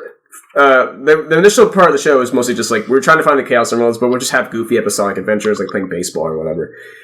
Until about, like, Season 2, where it starts to actually have, like, these sort of anime-style arcs for a few episodes. So... they're based on the games. So Adventures 1 and 2 are represented, the Dreamcast Sonic is represented in the first 2 seasons. They're about the first 14-ish episodes of the season. And first of all, they look the worst out of the entire show. They're awful. There's so many terrible drawings and just genuinely in terrible backgrounds. Everything is just broken and busted, and it's just shocking to look at how bad it is. Yeah, you would usually expect a show to improve as it goes from its first season to its second season, but not this one. No, this one nosedives. Yeah. And in terms of, like, I guess like what would you say about, like, the adaptation of the games, Pang? Like, how do you think it succeeds at that? Not at all. I think they thought they were doing that. That was probably what they were their mission statement was. But I don't. So for some reason Sonic cannot spin unless he has a ring. Yes. He consumes one ring. So, later on he decides to. But like when we're first shown this ability, it's like, where is it explained? Is it ever explained like where the rings come from? Like, I don't believe so. If they did, we might have just like Chris has them. I think they're just like generated in the earth or something. Like they just find one, or they just find one somewhere, or Chris just has one, and they're like, "Here, take this." And for some reason, that is what allows him to spin, which is very odd. And that is like the only thing he can do, and it always works and solves the problem of the day. Well, sometimes you can grab giant 10, 20-foot robots and, like, toss them over his shoulder when they decide not to animate the CGI. Yeah, sometimes it's you can super do that. inconsistent. Sometimes he'll just punch something or throw them. He's I guess he's the strongest guy ever or whatever. Yeah, occasionally he turns into Mario 64. Yes, but typically, yes, he'll just spin through something. At some point, I guess we get more plot about finding the Chaos Emeralds and how they have like limitless power and all that, which is pretty in line with the games. Mm-hmm. Well, I think they might make the rings. I think they might have borrowed that one thing. They might generate rings. It's really unclear, but I guess I don't know. That always really bugged me when I was a kid, and it still like doesn't make any sense to me.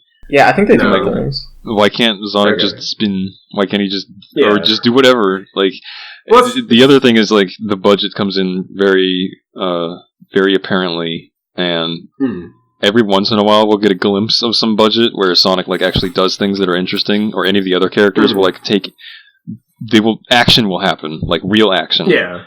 A cool pose or a cool like attack or somebody. Well, there'll be some nice looking like character acting here. Yeah, or just like drawings a character that don't look terrible. Just these is very very rare. Themselves. Yeah, it's very rare and very few and far between. And 99 times out of 100, the problem is solved by Sonic turning into a CG ball. And it becomes very, very. It's almost like that's not even like they want to get this off the screen as quickly as possible. Like we have 20 however many odd minutes of build up, and then 1 minute of Sonic spins and saves everybody, and it's like so unsatisfying. I feel like that's kind of just the mentality of the show in general, because TMS didn't want to work on it. They were just like, I just don't want to deal with it. Let's just shove this shit off. Yeah, it's like, yeah, that's why it's like this. Yeah, that is why it's like that, and that plays into how well it represents the games, which is not well at all, I don't think. So it's weird because they did directly take elements of the stories from the games. Like Adventures 1 and 2 do get their stories for the most entire part arcs accurately like pulled literally in. dedicated to pretty much the events of Adventures 1 and 2, with some changes like the injection of Chris Thorndike and all the other bullshit. And George Bush. And racist maid. Yes. And racist butler. Yeah. They have these characters. They sort of kind of work things in from the X stuff into the stories, and for the most part, they're kind of accurate. But they still, first of all, they're not very good stories. Like the problem with that type of thing is that when it's in a video game, you're not really there for the story for the most part. At least back in this era of gaming. So it's like you play a game, and it's like I don't really the story. Even if it kind of sucks, you're just there to have fun with the video game. And you can argue about the quality of those games; it'll be very good. But that's the whole different argument. But with this, it's like, even if you like those games, taking out the story and just leaving that with none of the fun gameplay doesn't really work. So now you have this really kind of bad video game story shoved into an anime storyline, which looks terrible and is written terribly. Speaking of the X elements incorporated into the game story, can we talk about X's, or not talk about it, I just want to mention X's breakout character, Tanaka. Yeah, he's the best of the humans, I would say. Yeah, that butler gets shit done. Yeah. It's like either Doc Brown or Tanaka is getting everything done. For sure. He swore an oath to protect Chris Thorndike from anything, and so they incorporate him into the Sonic Adventure 2 storyline by having him go into space to save Chris from the space colony arc. He breaks into prison, too. Don't forget. He helps them break into prison island, and then he goes to save Chris, too, in space. Yes, he's just the best. Tanaka is a displaced protagonist from another game. No, for sure. So, he's great. I want to see his games. But, he's the only kind of... He doesn't do much, but he's the only kind of character that get on my nerves, at least. He's kind of fun. I can agree with that. Yes, but everything else is just a fucking train wreck. And it's just every character either has nothing going on, or they're just actively annoying, or gets in the way. Yeah, that's another problem with... And I guess it comes with just being an anime from the mid-aughts. More than any of the other previous shows, this show has so much noise. Yeah, there's just so much irritating noise coming from the characters, coming from the obnoxious music that plays, coming from whatever sound effects they choose to be using, which, by the way, some of the most inappropriate use of Hanna-Barbera sound effects of all time. And that goes for both dubs, by the way. So the thing I should mention is that, obviously, this was dubbed by 4Kids. And 4Kids, has a very bad track record with treating properties with any amount of respect. Yeah. But something I will say is that even the Japanese dub, I would even argue it's worse in some ways because it's really quiet, except for when suddenly there's tons of noise and obnoxious shit happening. And the sound effects they chose to use for the Japanese version is really unfitting, even more so than the American one. Yeah, the soundscape in the Japanese version is just bare naked, just so much dead air or extremely quiet, background noise and whatever, and just say nothing has sound effects. They're all trash. Until there isn't, and then it's really hard to listen to, because it's I'm like, oh my god, calm down. It's like you're suddenly at a monster truck rally. Yeah. So when they dub this over for, English-speaking audiences, they're like, shit, there's nothing going on here. What do we do? Well, we can add in some background music. Let's do that. Yeah. Okay. Shit, there's still nothing going on. Fucking, I don't know, add more! Yeah, they basically just keep adding musical cues and sound effects to make it seem like there's stuff happening, and I guess to maybe to a little kid it might work. Because I remember watching scenes, and there's always that musical cue that plays when Sonic does a stupid spin attack, and he goes... and it's every single time in the American version, and it's It's like, it doesn't really work, but at least it's like, at least something's happening. Like, it conveys some kind of, like, motion, because the animation certainly doesn't. For sure. In the first few episodes where Sonic's sleeping and doing nothing, and it's just about Chris, the fact that there's no music or anything, it's crazy. It's so lethargic. Yeah. It's so boring. Well, you know who has an even better musical cue? But Tanaka. You know who has an even better musical cue than that? the maid. Fucking racist maid. But my favorite is Rouge's, which is Rouge has the best musical cue. He has saxophones blaring at like 5 billion decibels. It's like Kenny G crossed with a jet engine. It's not fucking stop. And we wondered if it was like in the Japanese version too. It is. They Yeah, have they're their own unique songs. Yeah, the show really wants you Yeah. just to fuck her at all times. Yeah. But I can't Which is because really they drew her with a Rouge really, and her broken spine. really long, Yeah. like, sausage body. She looks so fucking odd. I mean, every character in this show looks really odd. The good Yes. thing about that musical cue is that I think it's really it's one of the only musical cues that's like dynamic. So sometimes the saxophone player will just go off. He'll just like improvise. It didn't come from a sound library. That guy was actually there. He was playing. He was giving it his all. So, Peng brought something interesting. So, like, when Peng and I brought this show up before, something we often bitch about is just how Sonic and specifically Shadow are drawn. And it's because, maybe this is anal, but it's like the issue is like Sonic is very specific sort of. Autistic here. Yes, but Sonic is but we're in the company to do that. Yeah. But Sonic has a very sort of specific design that's very and it's been replicated multiple different ways. But we've seen it a million times. Like, it's a very certain look. And something X tried to do was to have the sort of Sonic iconography represented in that design, which is admirable. So you have like these 3 spikes, which you usually think of like the Sonic logo. It's like Sonic's face and these 3 spikes, and it's like I get it. So they tried to draw that. But the problem is they did that for every angle in the show, so they don't try to cheat it. They don't try to Mickey Mouse it. They still draw everything from as if there's working for a 3-dimensional perspective. So you have multiple shots where Sonic just looks wrong from the front and the back and from the sides, certain angles. It just doesn't work. Yeah, it's like they didn't tilt the spikes, to face the frame. It just looks really weird Wrong. Yeah. It's very wrong, and it doesn't really take I don't even know if it's 2D. was it to save time on animation, or was it just for the sake of... I assume because it was coming up with a easier, new- yeah. Yeah, It's probably for the sake of consistency, because, otherwise you're going to have to freehand these and, Which other really people have wing it. done, but whatever. yes, just fine.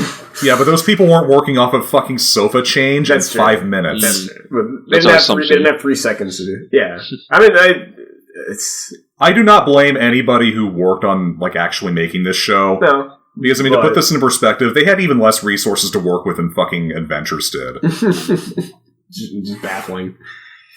But that's just the whole thing with Sonic X in general. It's just a train wreck from start to finish, just because they had to crank it out so quickly, and because it was so popular, they had to keep cranking it out. They had to keep making more of it. So Sonic, speaking of popularity, so this show had 3 seasons. The 3rd season of the show did not air in Japan, on television at least, because it was so unpopular in Japan. The kids hated it that they just didn't finish it.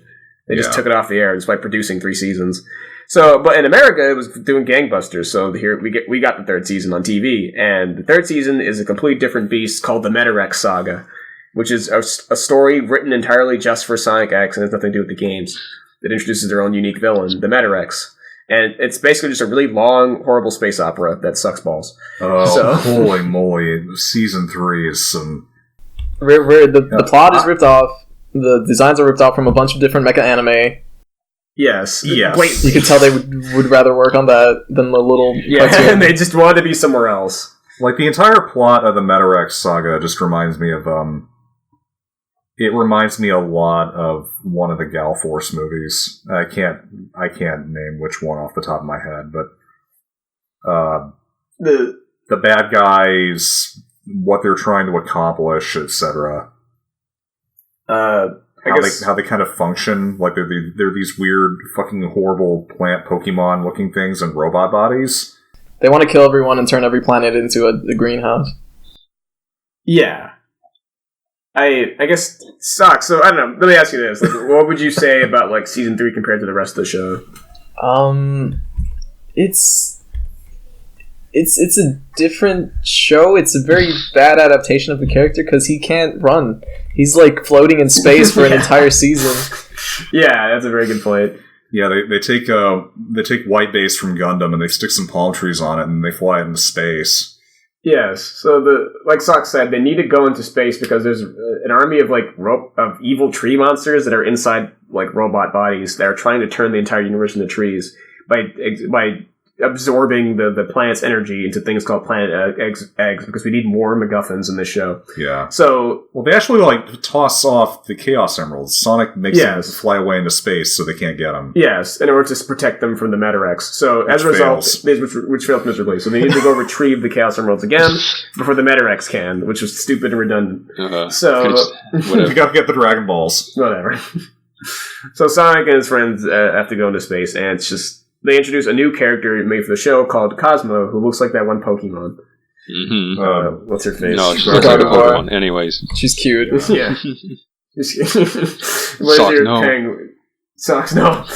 Why? They're all cute. Of Cosmo. What is my what? What is your opinion of Cosmo and the Metarex saga? How much do you want to fuck a cabbage? Don't do that. I don't think her design is very good at all, or any of them. But I will say the whole saga is probably... It might be even more torturous than any of the other shows combined. It's pretty bad. Going out on a limb here and surprising everybody by saying I didn't like it. Wow. The thing about the other seasons is that they're lethargic, but this one is lethargic and depressing. It goes on. When I talk about completely nothing happening until a bunch of noise happens, that's up to the nth degree in the third season, where we have an entire episode dedicated to absolutely nothing, and nothing gets accomplished.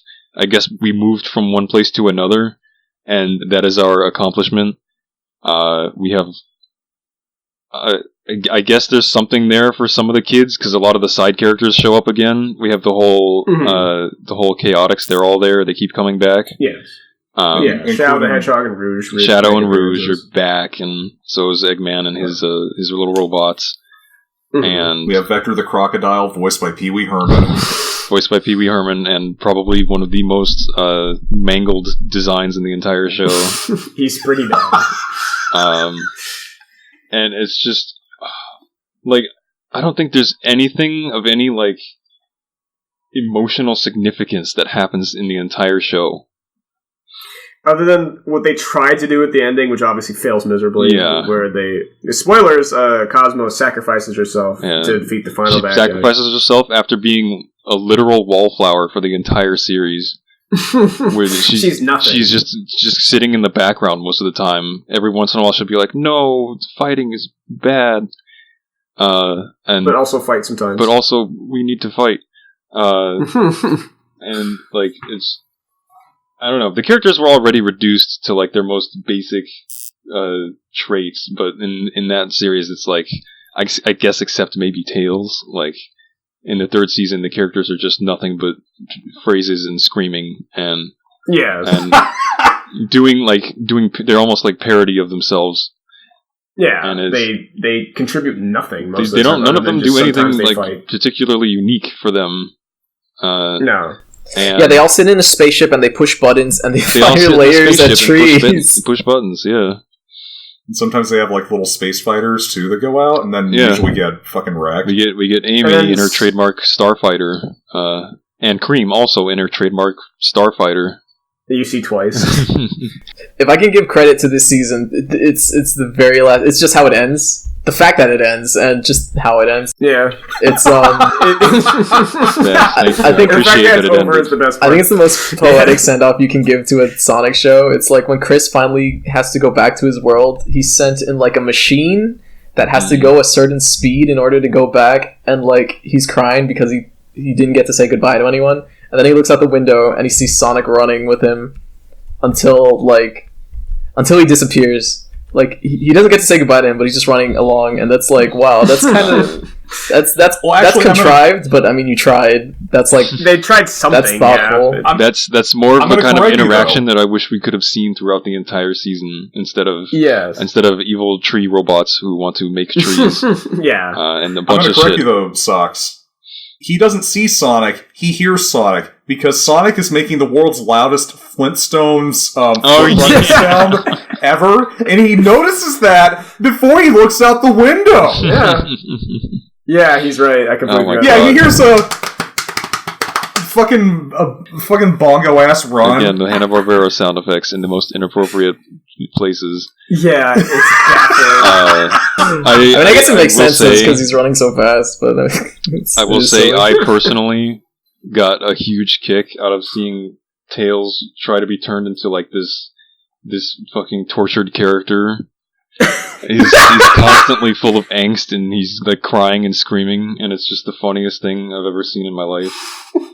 Yeah, and he's the only character that has any personality. It's supposed to be really emotional, but I'm just like, you don't even know this character. No, you're right, but I would at least they gave him something. Yeah, there was nobody gets anything in this season. It's so boring. Yeah. It's like you just imagine like the blandest fucking like oatmeal you've ever eaten. Yes, and then somebody takes like 5 tablespoons of mustard and puts it on one of the bowls.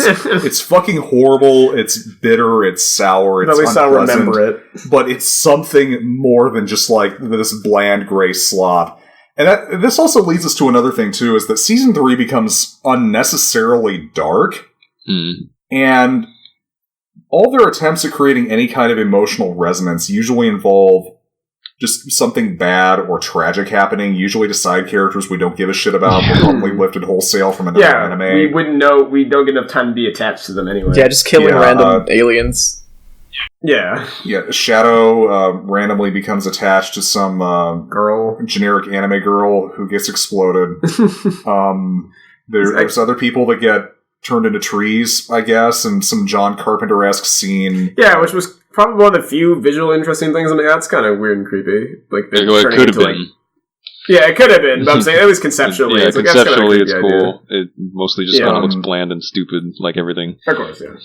Cosmo informs us from the very beginning that she is canonically a genocide survivor. Yes. So there's that to contend with. Which is very but it's not given any real weight either. It's kind of just like, it's like, by the way, all my people have been killed. I need you guys to stop the Metarex. But she doesn't really like think about it or seem to beat up about it. It's just kind of happening. All my people have been killed. Somebody just casually mentioning it, they're a Holocaust survivor. It's like, wait, what? All of my family, everybody of my race is dead. Anyway, it's time for tea and cupcakes.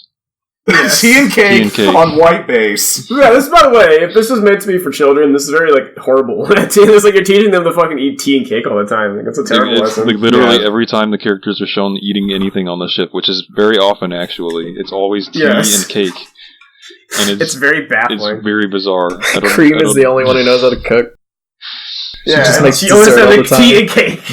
Everybody has fucking scurvy. One of the other space radiation. I guess tragic things about Season 3 is that in Season 1 and 2, you get a lot of very, very awful, inconsistent, and hilarious drawings. And in Season 3, I guess they had some kind of semblance of quality control. And none of the drawings are particularly good, except for like when the budget kicks in very rarely. But they're all just kind of okay. Yeah. And that's kind of the biggest problem with the whole... I mean, there's obviously some jank ones here and there, but that's kind of the biggest problem with the whole like Season 3 is that, like, none of the drawings get funny, like, to the bad enough that they're funny, but none of the drawings get, like, good. There's no except for, like, one random moment where he grinds over, like, a vine in the jungle. There's no cool Sonic moment. Is doing some Sonic Adventure shit.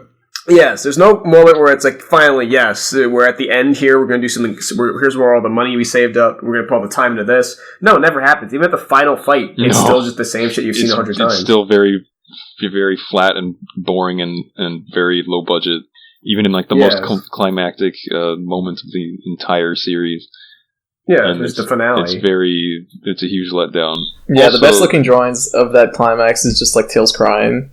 And Sonic being punched in the stomach. Yeah, those are pretty good. Well, who can forget though the scene when they're powering up the fucking wave motion gun, and you have both Sonic and Shadow who are previously just standing in there. By the way, in order to defeat the super robots, you know what they have to do every single fucking time? They have to load Sonic into a battleship cannon on Spaceship Yamato. and fire it at whatever opponent they're supposed to defeat. Sox and Peng were saying that the show always boils down to them Sonic spinning through something. Now they found a way to make that, like, they tried to make that aspect of it exciting, but still just as boring as ever. He still has to get into a cannon and get shot. Yeah, so, usually he just gets into the cannon, he spins, turns into a ball, he's holding perfectly still, and then the gun fires, shit happens. Mm-hmm. Only this time, to make it even more extreme, and to show you just how dire the situation is, and how fucking awesome it's going to be when this finally goes off. Sonic and Shadow are both in there. We see them standing there, and the characters are telling them to start spinning. Because, they wouldn't know to do that on their own, of course. But then when we go back to the gun, and it's charging up, they're both, like, having a fucking Gmod seizure in there. They're both ping-ponging off the walls, and it's making this horrible sound. That honestly brings me to a good, something I plan wanted to make about this whole thing, is that, this is why you just don't have, this sort of dark tone in Sonic, because, at the end of the day, Sonic is about, Sonic is a little blue guy that runs fast, turns into a ball, and jumps on little cute robots and breaks them open. He saves the forest. Yes, it saves the forest. To rescue his friends. But, even down to, a visual, even ignoring, the tonal inconsistencies, even down to just a visual thing, it's you can't have Sonic, fighting these genocidal robots by bumping into them, turning into a ball. They look stupid as hell. It doesn't work. Well, there is one time where he defeats them by not turning into a ball. And tying them up with rope. Oh my god. Yes. An episode where we learn also that Knuckles, he doesn't have gloves. He actually has ceramic mugs for hands, and they can, in fact, break because he punched a robot too much. Oh, yeah! Makes no sense. Oh, my god. Sonic shows up to save the day with a length of about 5,000 feet of metal cable. Well, at first, when we first see it, it's 10 feet, and then suddenly there's a lot more of it. Yeah, it's a lot thicker. It's wait, what? Yeah, they spend 10 minutes fighting this robot. They don't know what to do. At the last 5 minutes, Sonic pulls some rope out of his ass, and he's like, I got some rope, guys. And then he uses that to encircle the robot, who just stands there because he's just as confused as the viewers are. And then they fly the rope up a fucking plane so it can get struck by lightning. And this somehow disables the robot's force field. So then Sonic can turn into a ball and bump into it. Yep. None of this is contextualized beforehand. And then the armor breaks and the guy falls in a volcano! Oh, yeah. His robot suit breaks off. And it's revealed that he's a fucking abomination of seaweed and ape, and then he falls into a volcano, and it's well, okay, all right, Sonic X, okay. But yeah, he gets Terminator. Also, I just want to say again, we're just wasting time. There's so much wasting time. Yes. Do you remember the episode with the robot baboon guy? Do you remember what the point of that was? Around. No, there wasn't one. Do you know that's the one where they do the random, the fucking, anime Sakuga shot where he grinds a rail, and I was like, what the why did the money go into that part? Yeah, why did we have to have this here? Why are we here? Who's this character? He never comes back. He never is... He's not important. Yeah. That's just Sonic X, but it was so popular. And that's just... It really is a good representation of Sonic at that time. It's just why are these popular? These are so, mediocre games. But then, no, people are eating it up because it's just, just the right time, right place. The design, the aesthetic.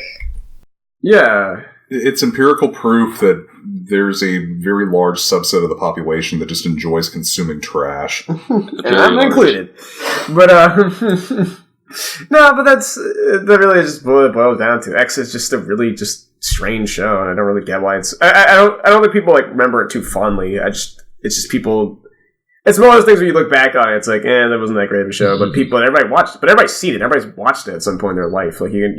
Somebody you've met's probably I remember that show. Okay, it was just popular. So Sonic X is bad, but can we give an honorable mention to my favorite episode? Legitimately beautifully animated, composited season 2 finale of Sonic X. Okay. Oh my god. Let's end on a positive note. Yeah. So for some reason, the final episode of season 2 is the only one that I'm wait, this is actually kind of good. This is probably the only good episode of the entire fucking show. It's funny because Sonic's not there for most of it.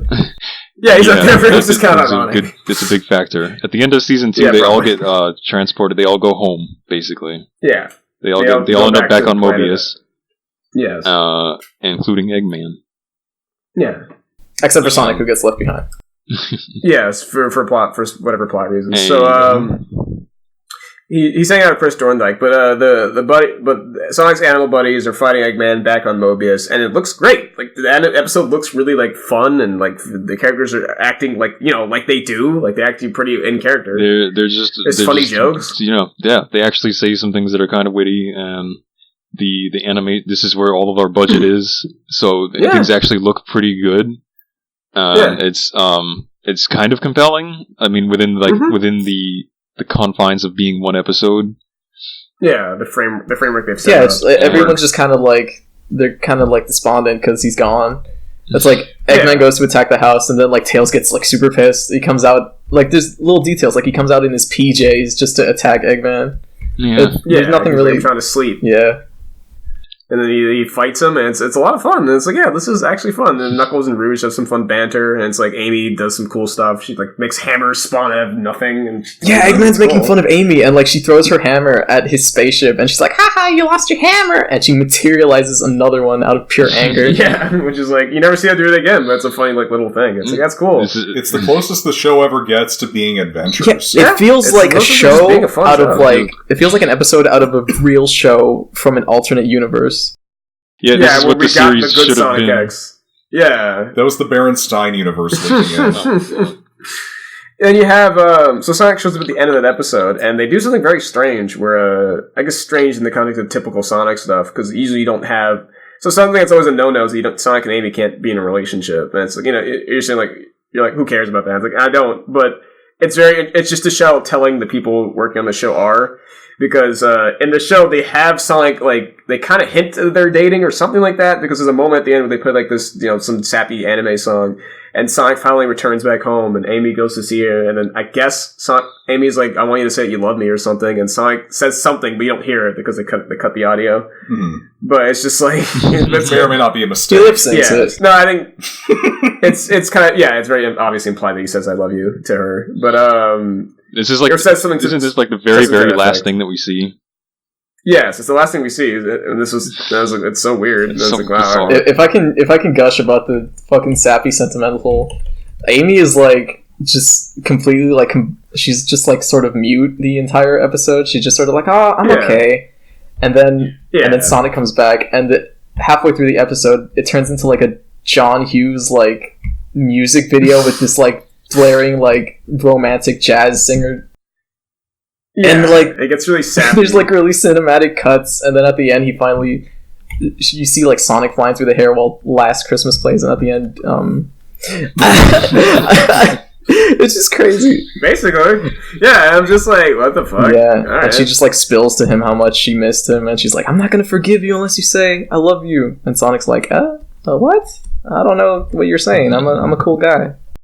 I don't know. Said got a speed keyed and ran away. It's like really good. It's nothing at all like anything else. It's like actually like written with some wit and like heart to it. And I was like, I mean, it's just Adam's just like baffled. I was like, where did this come from? Like, why was this the last thing? But it's for these fucking stupid looking anime hedgehog characters. Oh yeah, for sure. I mean, it's still silly, but it's, at least they tried something. Even like Knuckles and Rouge get like a little back and forth. Yeah, they get stuff. It's just like, there you go. The most important interaction we get is Eggman telling Rouge that she's got big boobs. I'm gonna bust a move! Oh yeah, and then hilariously edited in the American version to say, it's time for me to bust a move. It's time for me to bust a move. We'll see you later. Good job. Alright, sorry, I had motor mouth there.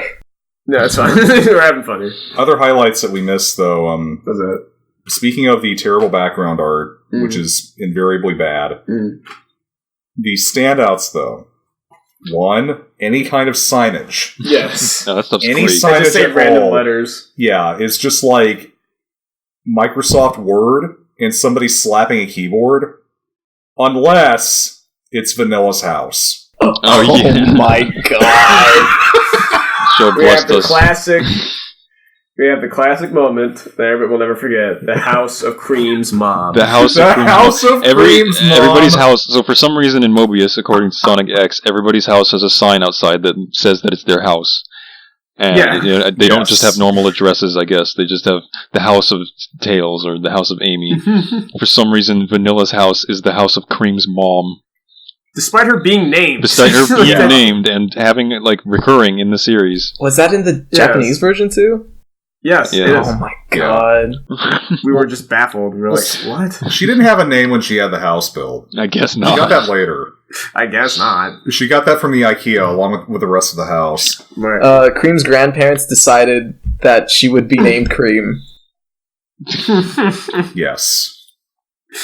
And then they were like, wait, never mind. Let's she can be vanilla then. Also, speaking of dramatic emotional moments, we were talking about the scene that was just overflowing with tension and drama where Sonic and Shadow are Gmodding around in a gun. Mm-hmm. But then Tails has to be the one to pull the trigger. Yes. To blow up Cosmo, who is turned into a tree to save the universe. Mm.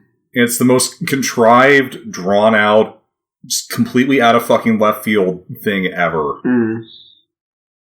And I think that entire sequence, which is like, what, 90% of that episode, perfectly summarizes every single fucking thing that is wrong with this show. Yeah. It's a finale in all the worst ways. Nothing's happened Except until for it one. does, and then you don't care, because there's no reason to. There's no reason to give a shit. The one way, though, in which this episode does not crystallize just how terrible Sonic X is, there is no bench tails. There's no bench tails in this episode. They finally did it. Bench tails appearing in every other episode leading up to this. If you guys know it, I'm not going to explain what bench tails is. For those in the audience know what it is, you'll know when you see it in Sonic X. Just edit in some frames of bench tails. There's plenty. There's plenty. Alright, well, Sonic X is Sonic X, and it's a train wreck. Wait, can we put up a side by side of the actual bench tails and the bench tails that appears in the show? I got you. Oh my god. So let's move on. Alright, we're leaving Japan. We're flying back. Second greatest country on Earth. Second greatest country on Earth.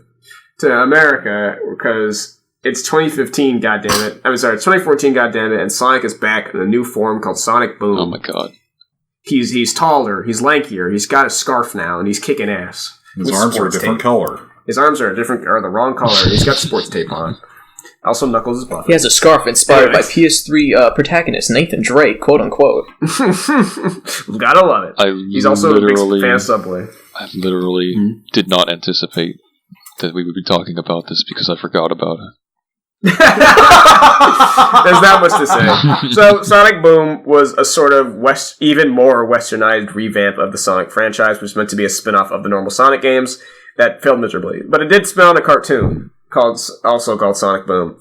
And it's essentially just it's the closest analog to another sort of Adventures of Sonic the Hedgehog style show, where it's pretty much just a comedy with Sonic characters in it and they have goofy adventures on an island. And also there's a character introduced for the Boom franchise called Styx the Badger, who is a whack job, I guess. And she's kind of semi-canon now because Boom is dead, but they brought her back into other Sonic games, whatever. Anyway, so is there much to say about Boom? It's a cartoon. It's Diet Adventures. It's the first CGI Sonic cartoon. It's animation. Yeah. It's animation. It's animated mostly in France, I believe. It's a Teen Titans Go type situation where like for one reason or another, this show the writers basically have free reign, so it's like they can just do like a bunch of non sequiturs and just a bunch of really non-traditional sort of comedic. They do a lot of things for the sake of the joke. Like, yeah, I'm sure you've seen on Twitter, like Knuckles laments like the state of modern feminism for a gag. It's like a lot of stuff that's just really off the wall like that. Stuff you wouldn't expect from like a Sonic thing, or just really most cartoons in general at this point. Video game based on cartoon. Yeah, exactly. It kind of just does its own thing to the point where it's basically not really a Sonic cartoon. Honestly, The biggest sin of Sonic Boom is that it didn't have to be these characters. If you replace the characters with any other characters, it's equally effective. Yeah. Peng, what do you think? This went into my brain and then left it immediately.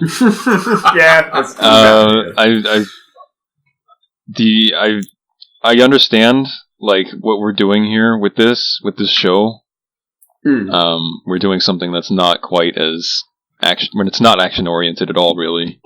There's just fighting in it, but it's usually pretty quick and minimal enough to the it's just like a mandatory thing. the show is mostly supposed to be a comedy, which is like it's all like dialogue and situations and stuff. But I just don't find much of it very funny at all. Yeah. Like they're constantly like trying to make jokes too, and it's usually at the expense of themselves or some kind of fourth wall breaking reference. Yeah. And the source of like the only thing that like sticks out to me which is something that annoys me, which is that they make a lot of self-referential humor. Talking about how self-aware they are, I guess. They're like, wow, look, there's something about our franchise, and it's like, haha, yeah, I know, I've seen it, I get it. It's making fun of the fact that they know Sonic isn't very well regarded in the popular internet sphere. And it's very meta. I think that I don't know, I think that that's very easy. I don't think it's particularly funny. And it's like, Sonic isn't, I mean, I wouldn't say Sonic is very near and dear to me, at least, like, the whole of it. Because most of it is bad, and I think most of it's bad. But I would appreciate it a whole lot more if they actually took the steps to trying to correct that, instead of just acknowledging that and saying, haha, we know, it's funny. Yeah, I would agree to some extent. I found some of the episodes kind of funny. The funniest, I mean, we only watched a handful of them. Yeah, of course, and maybe I didn't give the best impression of the ones I selected, but the funniest joke to me was when fucking Sonic says to Eggman, "I'll knock you into next week," and Eggman says, "I'm busy next week."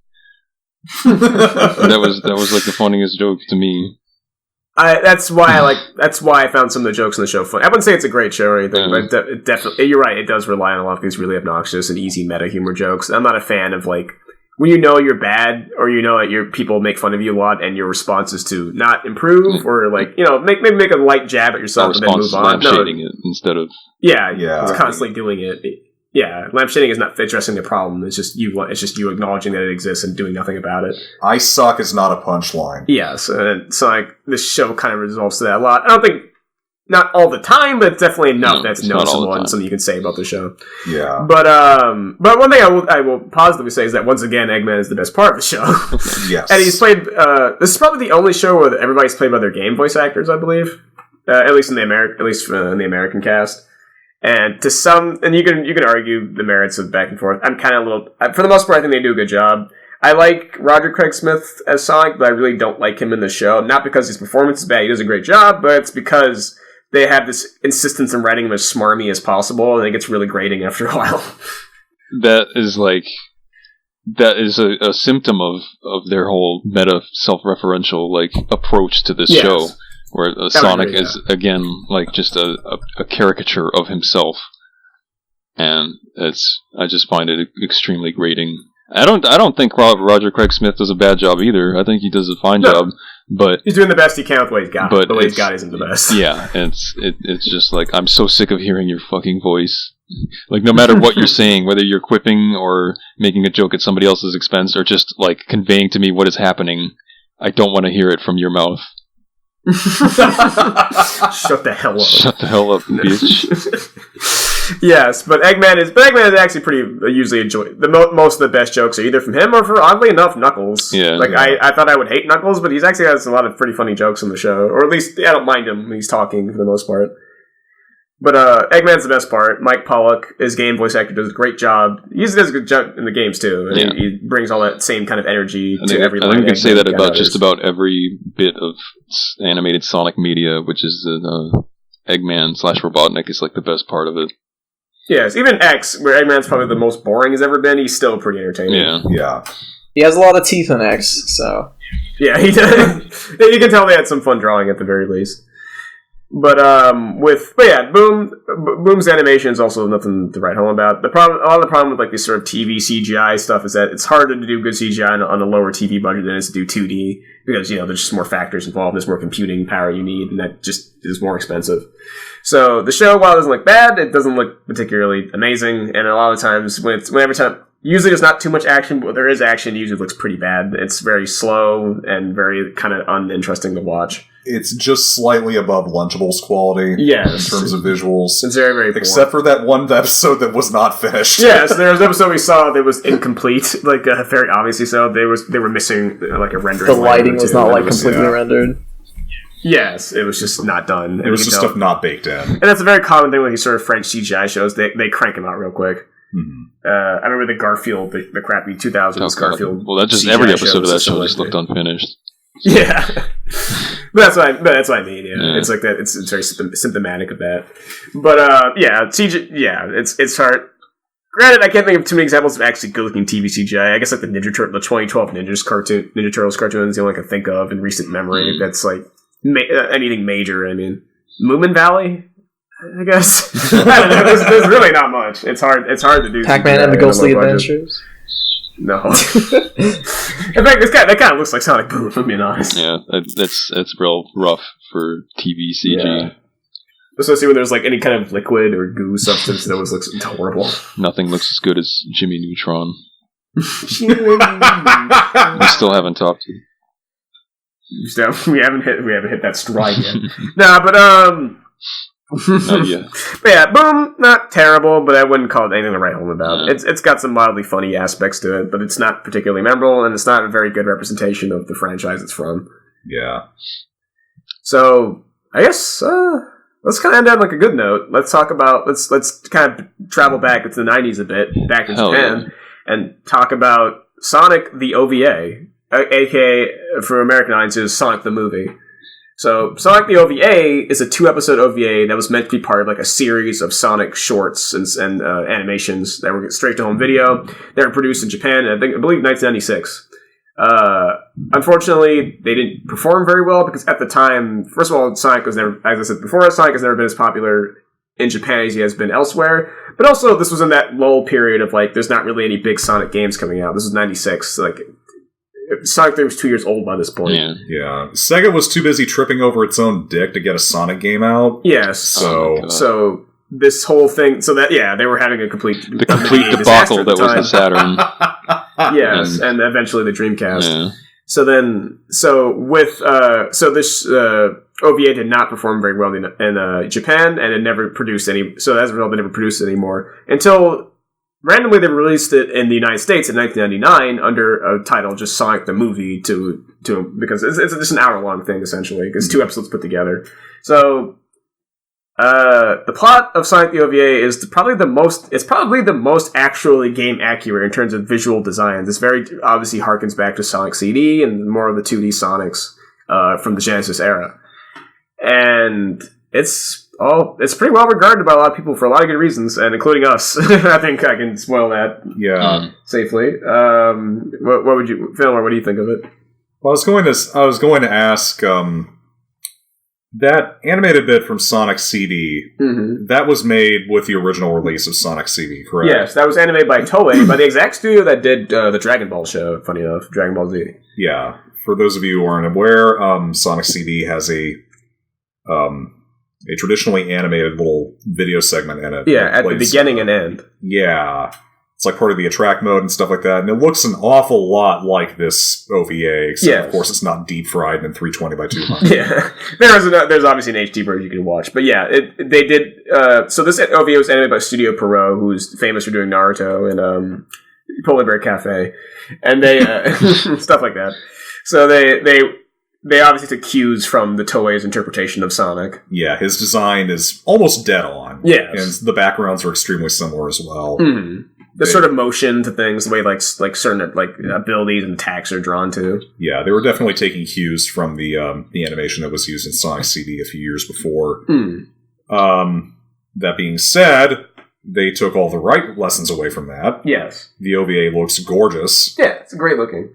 From beginning to end, it's like you have just drawing after drawing after drawing and shot after shot after shot, backgrounds galore, effects that just look amazing, and it looks like movie quality. Yeah, like peak sort of like 90s OVA quality. Yeah, it's like the golden age of like early 90s, late 80s anime. It has a lot of that look to it. Mm-hmm. But with a little bit of that late 90s design. a little inkling of like digital effects here and there too. Yeah, they managed to throw in some digital stuff here and there. It's not too prevalent, but they do use it occasionally. Yes, and it usually for the most part works pretty well. So, I guess what do you think of it? It's enjoyable, and I mean, in terms of like the writing, it's like, okay, what the fuck are we gonna do? Yeah, the writing's pretty straightforward. Eggman does bad things. Sonic and Tails and Knuckles team up to stop him when he creates a robot Sonic called Metal Sonic, and they need to defeat him before they destroy the planet they live on. That's about it. Almost destroy it by accident, by the way. Yeah. The entire situation just gets completely out of hand. Yes, it's strangely complicated in places. His plan is to create a duplicate robot Sonic by tricking Sonic and Tails into going into a post-apocalyptic New York and getting trapped in a giant machine that copies Sonic's like powers and like and thought patterns into a robot that acts just like him and thinks just like him. So he's the ultimate match for him. But it ends up backfiring, and that Metal Sonic becomes too much like Sonic and wants to do the right thing at the end. But as a result, they have this big battle, and it almost destroys the planet because Metal Sonic's and the robotic plans use Metal Sonic to burrow into the ice caps of the planet, which for some reason makes lava spew out. And there's a big glacier. It doesn't make any for some fucking reason sense. holds the planet together. Yeah, I guess. Yeah.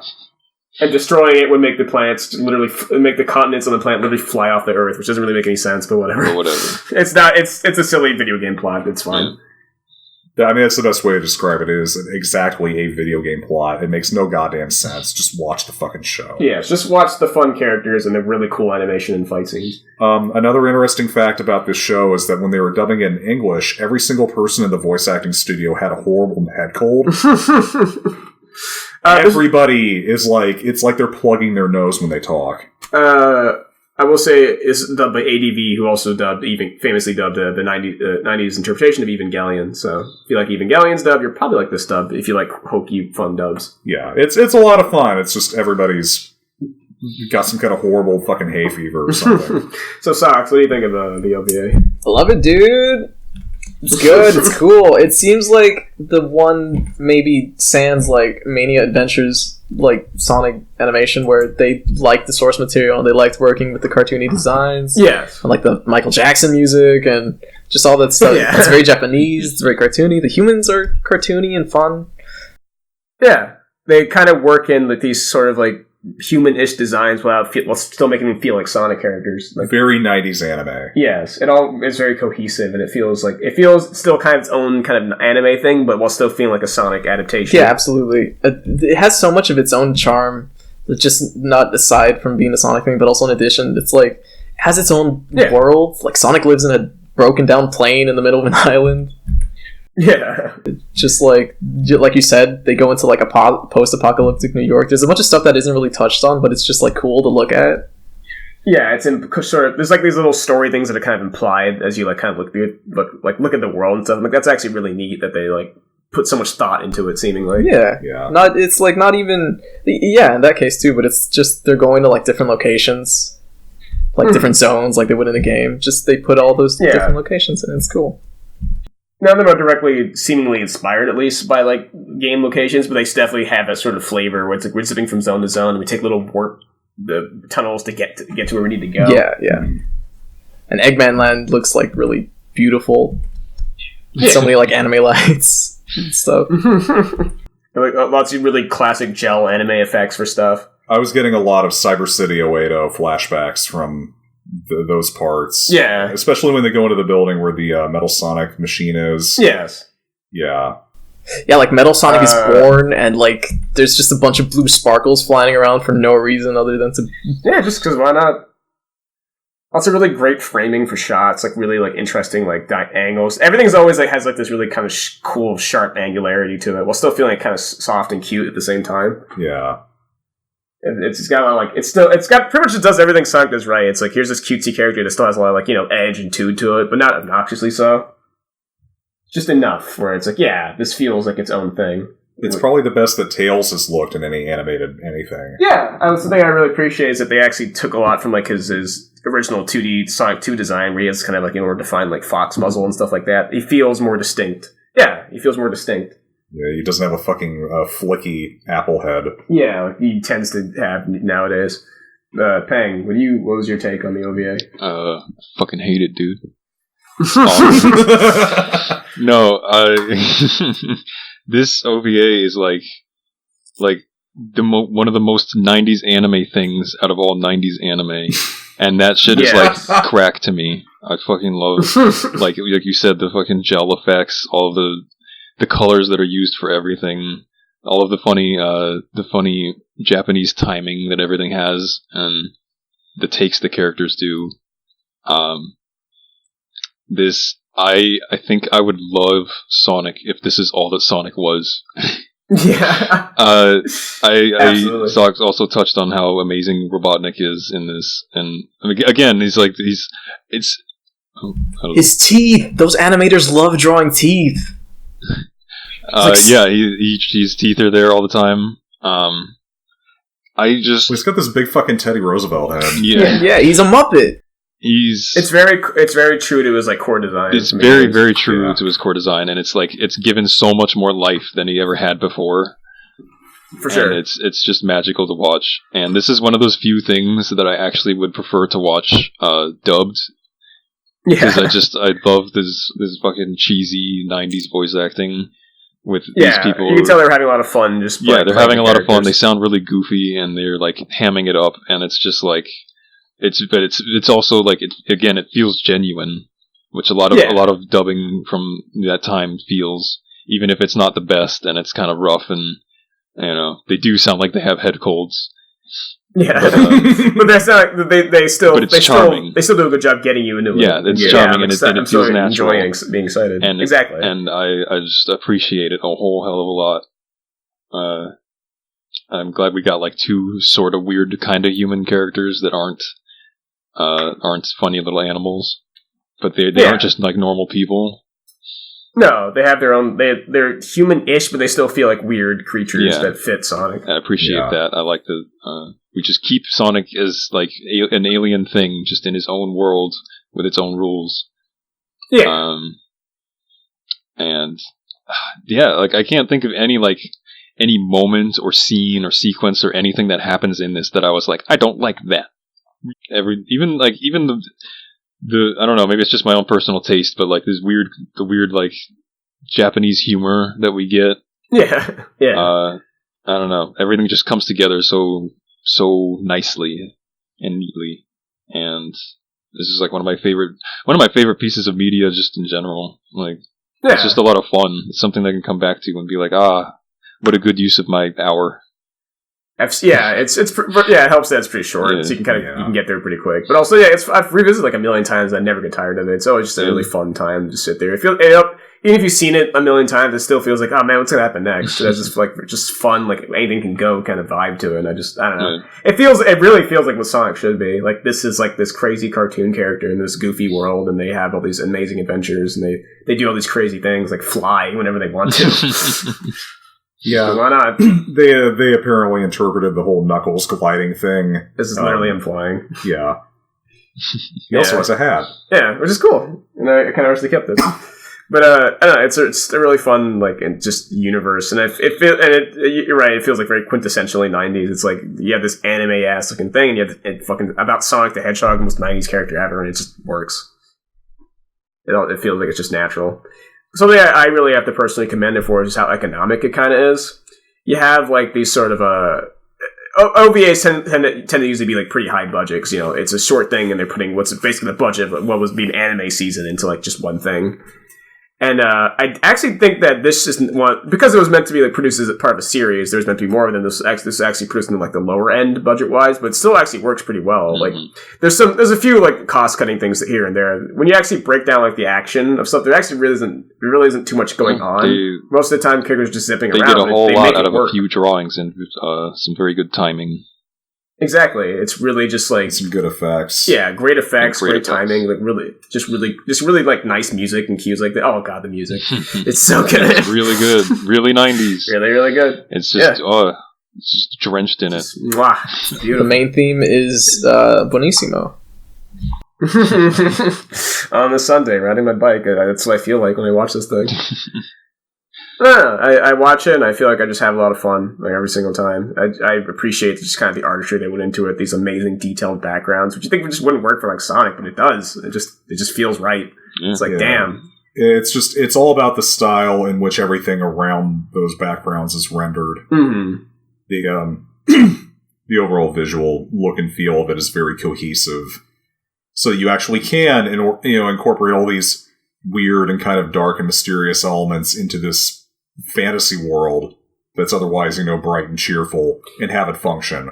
That it's really funny because you think of like Sad M and how badly they butchered it in Underground, where it's like you have these really dark elements that just don't fit, but then here it just works. It's like you have this you have Sonic on the face of it, like this really colorful cartoon world, but you delve into like this dark underbelly on their planet. And then it's like everything's all shadowy and evil, and it's like, yeah, this works. Like this feels like the dichotomy is clear and it makes sense. Yeah, it's like they went to the wrong side of the tracks, but it's not really established where that is or what it is, because there hasn't been a gigantic hour-long expo dump on your lap yet. It's just here, everything's communicated visually as quickly as possible, just like how it should be. Mm-hmm. So I'm just like, yeah. I love the little bit where the Eggman's robot is like imitating him while he's giving some kind of monologue. Yeah. And they're in the fucking office. Or the cute little bit where Tails doing the same thing with Sonic. Yeah. When Sonic's like telling Eggman off. Yeah, exactly. I'm sorry, Metal Robotnik. That's just more of that like little Japanese humor. Yeah, but it fits like these characters. Where it's like it's just a nice little thing, or like the little bit with the crab. Yeah, like redirects it and then it pinches the old man, the owl. Or the silly turtle rocket. Yeah, oh my god. That's so great. Like the fucking that's a great gag. It's a great gag. It's set up so long ago that you even forget that it's a thing. Which plays into the fact that it's a turtle. Yeah, it's really efficient. Also, it plays on the joke because there's two rockets as a tortoise in the hair. And not only that, but then it comes back and blows him up, and everybody's like, ah, ha, ha, ha, and he's like, whatever, I'll get you next time. And then fucking Sarah and the president jump into his ship, and they all fly off, like, what? I guess we're all just cool for now? Yeah, we're chilling. You just almost destroyed everybody on the planet, but whatever. It's just like, it's just so, it's fun. It's a lot of fun. Yeah. That's pretty much it. It feels like a video game, like a good video game should. Yeah. Like a good Sonic game should. It's a quick, fun time, and that's about it. So, I guess final thoughts. Fillmore, what is your thoughts of Sonic cartoons in general? Only two of them are good. Most of what we watched was either terrible or batshit insane or oatmeal bland. The good parts of it are so good, though, that it does outweigh the bad of what we watched. Yes. I never want to hear or see or even think about Sonic X again for the rest of my life. I'm there too. You torture ourselves with that one. Between Adventures and the OVA and the completely fucking batshit insane parts of Underground that were actually really enjoyable. Yeah, they were fun to watch. It's a very interesting spread of different interpretations and different versions of this character and setting that people have come up with over the years as Sonic has gone through reinvention after reinvention after reinvention. And it's also kind of telling that the further they diverge from the original formula and the further they try to get into this either darker and more serious angle or more realistic angle or just a more fourth wall breaking kind of meta humor angle, the further away they get from that base that they had established with, not only the games, but also things like Adventures in the OVA, the worse it gets. And the games follow the very same pattern there. Yeah. What about you, Sox? Sonic is, he's blue. He has 3 prongs on his head. He goes really fast. And he's a cartoon, and so I like him. But how hot is he? He's the most attractive video game character of all time. Characters ever thought of. No, but yeah, it's cool. It's cool to see them try to reverse engineer like this character design because they had nothing to work with. So it's cool even to see like the different cultures, like what appealed to them, what appealed to the executives, what appealed to the people working on it, and how they would sort of like manufacture a product out of that. It's cool because I think the OVA is definitely a perfect distillation of like what Japanese Sonic is. And then you have kind of like Adventures, which is like the perfect like American Sonic. Yes, absolutely. He's a sandbag. He's like totally retrofitted to work within that environment, and you can tell they had a lot of fun working on that as well. It's cool. All right. Yeah. Okay. What about you, Ben? Sonics are fucking babies, dude. He is. Owned. Let me do it. Give me a Sonic cartoon. I'll make a good one. Please, Hang, make a fucking cartoon. God, there's so much. I guess it's fascinating, if anything, if nothing else. Yes. Because just how fucking crazy and all over the spectrum this shit goes. I think most of it is bad, and you guys pretty much already covered the points that I would have covered, which is like the further we stray from the light of the god. Light of God being the original formula, the worse it gets. And it's funny because like Sonic always has to like be really, really just caked in whatever era he's in order. He has to like try so hard to stay relevant. Like you have the original. Adventures or the OVA, and then you have Sonic X, and then you have Sonic Boom, and they're all like so reflective of their time. And I don't know, it's weird. It's like I feel like Sonic doesn't need to try super hard to be good, but he always is, and it's always to his detriment, and that's a shame because I would like it if Sonic was good. But he's not, so... I would build on those 2 points you guys made. It's like, Sonic really is, like, it's strange as to say, it is like the zeitgeist of culture, in a way. It always feels like it's such a weird thing to say, but it's like, it's true. It's true. It's always like they're absorbing what's going on. Like, you had, like, Adventures, which is like, what's big in like, the 80s and 90s for, like, a kid's cartoon, and we have, like, these... We have action-packed TMNT, like Adventures, but also we have a goofy Bugs Bunny type stuff. But then we have what's going on in the late 90s. People like musicals. All right, we'll make that. Okay, what's going on in the 2000s? People like action and guns and like paramilitary 9/11 type stuff. Yeah, like, it's interesting because Underground is like 2000 Sonic. That's Sonic 2000. And the Sonic X is Sonic late 2001. Yeah, or 2002. But that's how like the Adventure series was, where it's like now we suddenly have realistic firearms in Sonic and like the military, and this it's just bizarre post 9/11 interpretation of Sonic. And then you have Boom, which is like now we're in this 2010s era, like everything's ironic. Everything's like self-depreciative, so now we have to have a Sonic cartoon that's like that, and it's just like that's what it feels like. We keep moving. Sonic is always very malleable, and he's always being pulled and stretched in whatever direction Sega needs it to survive. And it's very strange to me because, like, I guess in a way it sort of works, but not because of that. It's just because people just like Sonic. They like the simple concept of like a blue character. It's fun. I feel like Sonic could work very easily without having to do any of that. Yeah, and I feel like with stuff like Sonic Mania, both the game and the shorts that they made, the Mania Adventure shorts, that proves that how everybody liked those and how positively they responded to those. That sentiment very clearly exists, that people just want that pure version of this character in this franchise. People like the idea of Sonic. Yes, and they want it to be good in a sort of weird, desperate sense, and that's why it's still so relevant and still so, like, in the back of all our minds. That's why we have so many new fucking Sonic cartoons. So there is rumors of a new Sonic cartoon coming out. Oh God. There was the recent OKKO special, which we watched, and I guess we want to talk about that briefly.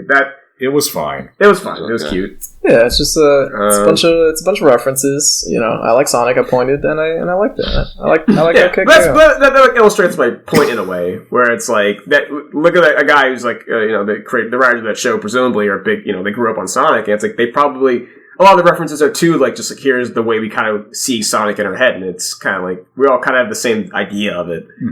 So, it's just strange to me that there's so much of this character out there, there's so many comic books and cartoons, it's like, it's rare to see anything get, like, that much, but here it is. And just for all this, for like this character that's mostly pretty not very good games that most people make fun of. 20 years of Sonic cartoons, 20 years of games, and in both cases, the overwhelming majority of it is absolutely fucking awful. Yeah, it's just his concept, his design. It's just appealing. Mm-hmm. And the stuff that does work is what people like. They want that sticks with people. That really clings to people because they want it because it's so unique and it's so different from everything else. Yeah, that's the diamond in the dumpster. Yes. So I guess that's it. All right, well. I'm Ahmad. I'm Failmore. Vanilla is the size of the average human mother.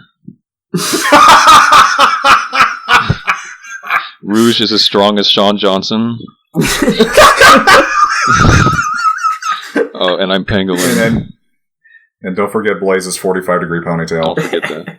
I'm Sock, and if someone tries to touch you in a place that makes you feel uncomfortable, that's no good. That's no good.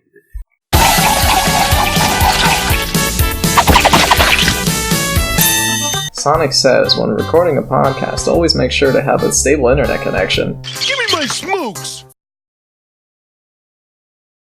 Here we go!